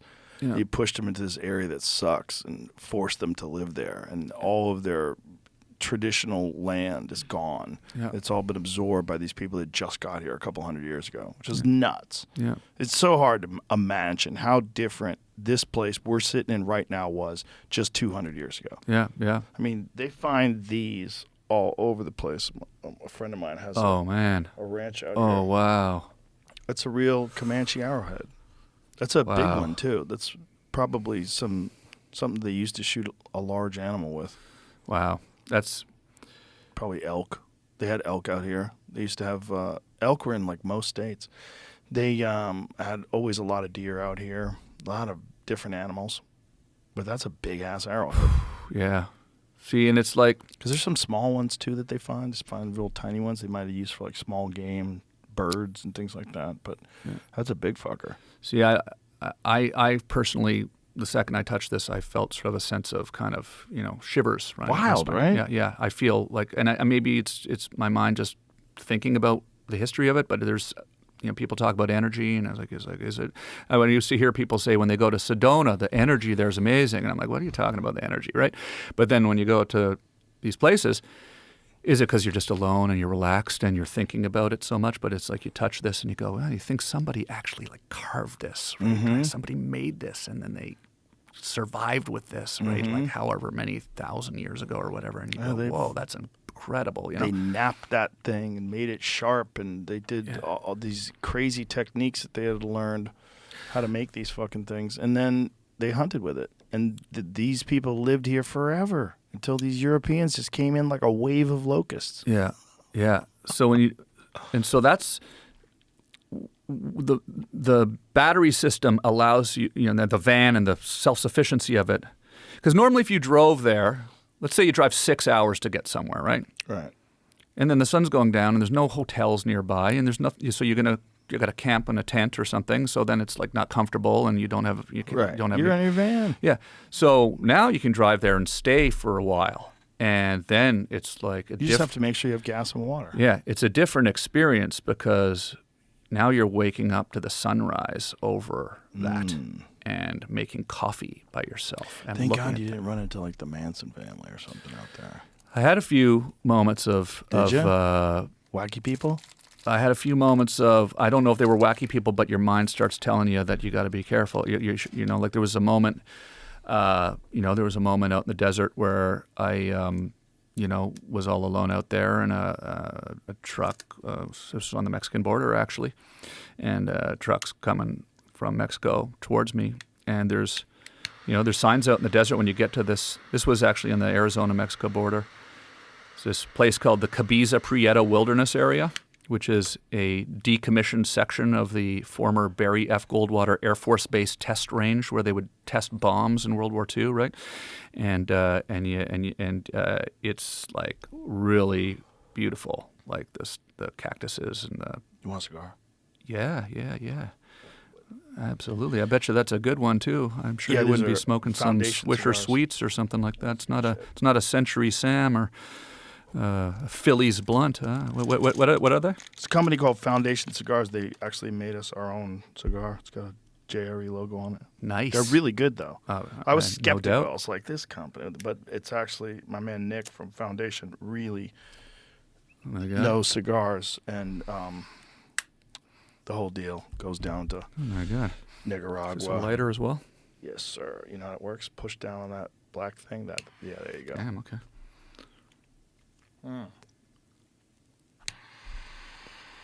So what was the most sketchy of encounters while you're out there doing that van life? Well, You got it. You lit.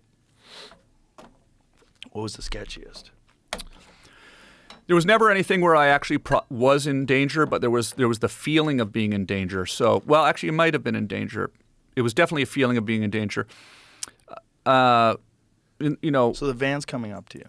Yeah, it was like a truck. Or a truck. Yeah. You're in the van. And there was like, I could write it off in my head if I'm trying to be, positive. They were hunters, but they didn't necessarily look like hunters to me. They were not in hunting gear, but they all had guns. But they were rifles. They weren't like, assault rifles. They were hunting rifles, and so they could have been hunting. And there was four guys, and they were openly brandishing their rifles. No, they were sitting, all four of them. This is what was weird. Four of them, they were probably hunters. They're probably going hunting. But they were sitting like this, and they were sitting like this, and their rifles were standing. They were holding their rifles like that.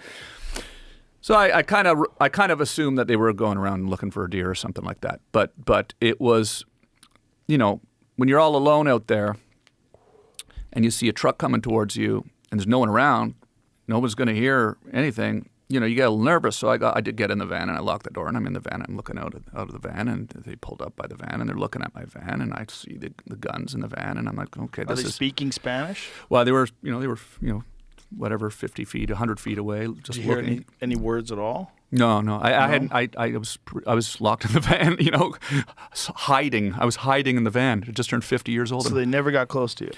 No. Then they drove away. But there's this sort of, 5 minutes of watching the truck get closer. And so you go to the Cabeza Prieta Wilderness area, and it's along the Arizona-Mexico border, and you know what the border's like. So there's a lot of human trafficking and drug smuggling going on there, and as well as immigration going on there, and people coming across the border illegally and all this stuff. And so there was actually a sign when you drive in there that says "Danger." Human smuggling, drug smuggling, do not travel alone. Okay, so I still go because I'm with Charlie, right? So I'm cool. But but this sign, I got a picture of the sign. It's kind of interesting, but it's also is that sign on your Instagram? Probably is. Yeah, for sure it is. Yeah, if you scroll back to whatever that was 3 years ago. Yeah, I want to see that. Yeah. And so. Danger, human smuggling, drug smuggling, do not travel alone, right? Whoa. So I, of course, stupidly go out there and I'm camping out there for a week. But then you haven't seen anybody for 5 days, and you're out there making videos and making, ambient music, drinking beer. I have a fridge in there. I had a nice fridge in the van too. So I got beer, I got, some whiskey. I'm just having a good time out there, making music by myself and streaming on, not always, but sometimes you'd have internet, so you'd stream. That was sort of a connection with the world, streaming live from the middle of fucking nowhere. The world's so crazy now, and making beats in the middle of nowhere. But so that was this moment where you're going like, oh, maybe I shouldn't be here by myself, and that was actually what kind of. I actually tell this story when I do stand-up, so I'm trying not to make it a bit here because sometimes, I don't want to do my bit, but I do kind of incorporate it into my stand-up sometimes because I tell stories about this stuff. But I ended up, it was what sort of spawned. I went back to LA and I bought a gun the next day. hadn't owned a gun since I was 21 years old. I had a 22 when I was 24 years old. I had 22. Hadn't owned a gun the whole time I was in LA. But I was going out in the desert by myself, feeling vulnerable by myself out there. Yeah. So I went back to L.A. I went to... Especially see four dudes with rifles staring at you. Yeah, and so then I went back. Yeah, there it is. Caution, illegal entry and drug smuggling activities are common within the refuge. Be aware of your surroundings. Do not travel alone or approach suspicious people or activities. Holy shit. Yeah, U.S. Fish and Wildlife Service. This is probably Department of the Interior. It's probably Bureau of Land Management. Land is a lot of the land out there, too. That's so scary. And you realize how big it is. It's one thing, you hear about, in this close to the cities where this happened going. But when you go to these remote areas, right, and you're just, that's it. That was it. That was the week I was there. That was right when that happened. There's just nothing out there, huh? Yeah, so I went back to Burbank, went down to Guns Plus and picked up a .357 Magnum and a Benelli Montefeltro silver shotgun and got my hunting license and went quail hunting. Why would you get a .357 Magnum? 6 shots. I got the 7-shot. Oh, yeah, nice. Because I thought that would be better to have one more. No, honestly, I honestly didn't really actually think about it. No, I didn't. No, I did think about it. I didn't honestly think that I would ever have to use it. To be honest with you, I just like that gun. Oh. I just think it's a beautiful looking gun. Well, it's better to have that gun than no gun. Yeah, yeah. And I also thought, honestly, though, I actually have another answer to you because I was going to lots of places with bears.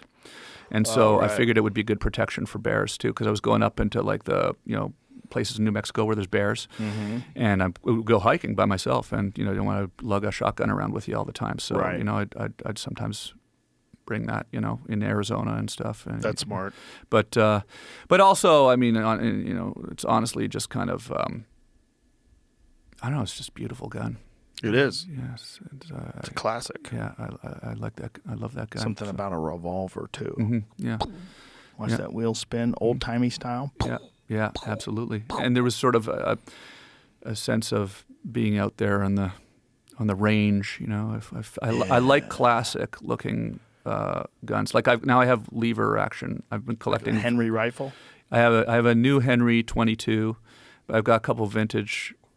Just picked up I like getting sort of vintage. I have 5 or 6 rifles, and I've just sort of found myself quite interested in it. I've got an old Savage 99, 1970s 308. It's like Nice. the wood. The old guns with the wood on it. And it Yeah. just feels like real, and it's all the newer stuff is more, plastic and stuff. A lot of carbon fiber. Yeah. So I like them as wood. And, We got to get you hunting up there. I would love to Eat go. your own food. I would love to go at some point with somebody that knows what they're doing. I have some friends that really want to take me out next year. So Go with them. yeah, Local guys? who Yeah, know how to do it? local guys. Yeah. Yeah. I bet you have a shit ton of deer up there, dude. There's a lot of deer at my place. Yeah, you can Yeah. see them. You can see them on my trail cam video with the Shoot wolves. one deer, you eat it for 3 months. Yeah. Fill Think the about freezer. that. Fill the Yeah. freezer with it. One deer. Yeah. You're eating it for months. Mm-hmm. Shoot elk, 6 months. I see your elk on Instagram and I go, man, that looks good. So much meat. Yeah. So good, too. So good Yeah. for you. I give it away. I give Yeah. it away to a lot of my friends. Yeah, it looks good. It's such a good thing to have. There's not a lot of elk near me. There are elk, but like they're rare. Like you don't see them in Ontario that Do you much. hear them? Do you hear them ever in the September Moose. time? Moose. You hear, Yeah. I've seen a moose once near my place, but deer all the time. They're everywhere. But listen, Tom Green, I'm super excited that you're at the Comedy Club, the Comedy Mothership this weekend. Honor to be there, man. Dude, Honor it's to be always there. good to hang out with you and talk to you, and I can't thank you enough because being on your show in 2007 really was a big part of the inspiration to do this. And I Man, would it say was- you were a pioneer, man. You were out. You had figured it out before anybody. You had a full internet talk show running from your house, and when you had me as a guest on, it changed the course of my life because it really did. Because it really was like I remember like light bulbs just going off in my head. Like, why don't I do this? Why did I do it? I didn't have the money to do this. So I You started do off now. with a laptop. But Yeah. it was like the idea Yeah. came out of you, man. Well, I just think it's the coolest thing that you shout that out and say that to me, and because I appreciate it, because it's like it was when you came to do the show. I was stoked that you were coming to do the show. That was I'm doing my little web show, and you came up and did the show. I was that We had done a couple things already, right? Like we did that celebrity pool show. Remember that? Yeah, that was just kind of one of those. that was fun. Yeah, it was fun. Yeah, And we did a bunch of stuff. Yeah. And I'd always seen you around. But- So there it yeah. is. Yeah, Bro, it was like 2007. Yeah. We were drinking beer. I was Oh, like, yeah. this guy's got it nailed. Yeah. We're on the internet. This is incredible. I was so happy. I was like, this is how to do it. Look how bad the video was back then. Yeah. The kid who's drinking with us online. what's fun about that is so that's Skype. We're taking calls on Skype, and so I had some real good guys working for me. I had I had my Jamie there, who was like really. You never had a Jamie, bitch. Yeah, yeah. He was sort of. We were trying to build stuff, So, You guys had a whole server room. I remember walking to your server room going, this is crazy. I feel like Yeah. I'm at like some big corporation where all these lights are going off. And I'm like, Tom, this is wild. So there's a microwave antenna on the roof of the house. So that was the way we were able to stream, because back then you had to get like bonded T1 lines or something like Yeah. that, which were expensive, right? I had a little bit of monetization, not much, but Well, you were working with a company out of Denver, yeah, right? yeah. Then they were kind of the first people that I saw streaming. So I was like, "How's that work?" So I called them, and then so we had a little, like a very small budget, but enough to get Whatever them. happened to those guys? They just kind of, I'm not sure actually. I don't know. I'm not sure, but they were interesting guys, and so I basically started with them, and then I went off on my own. And Well, listen, I'm glad you're going to do another one because you're a very compelling and interesting person, and you always have a really good perspective, and you've led a fucking wild ass life, and I appreciate you. Thank you. Thanks for being here, brother. Thanks, Joe, Thank you. man. And I think the shows are all sold out this weekend. So Yeah, tough unbelievable. shit, motherfuckers. But sometimes, even if the club does sell out, we have a sign, like a neon sign. There's tickets available now. What happens is sometimes people can't make it. Babysitter cancels. Who knows? But every now and then, even on sold out shows, there's tickets available. So if you go to the box office, maybe get lucky. Okay. Thank you, everybody. Thank you, Tom Green. You're the fucking man. Oh, Instagram. What is it? Is it just Tom Green? Yeah. Tom Green Live? Yeah, What is go it? check out my YouTube channel, YouTube/Tom Green. Putting a lot of stuff up on there now, which is kind of a little. And then Tom Green on Instagram, Tom Green Live on Twitter and or X, and yeah, all the spots, TikTok. And I'm shooting a special. Actually, I'm shooting a special for Amazon Prime, stand-up special. Nice. And Where are you doing that at? Where are you filming it? Well, I'm gonna shoot it in Ottawa, but I'm also doing a tour in April. So I'm going to be in Cleveland. I'm gonna be in Lexington, Kentucky, Louisville, Beautiful. Detroit, all over Beautiful. Michigan. Helium in Philly and a lot of the Nice. spots. So you can go check out my Nice. tour, and I'm going to film the Nice. whole tour too, and I'm going to kind of cut it together and do a bunch of Nice. stand-up little Beautiful. montage. So yeah, thanks, Well, I'm Joe. excited. I'm excited to see you this weekend. Okay. That's it. Goodbye. Thank you.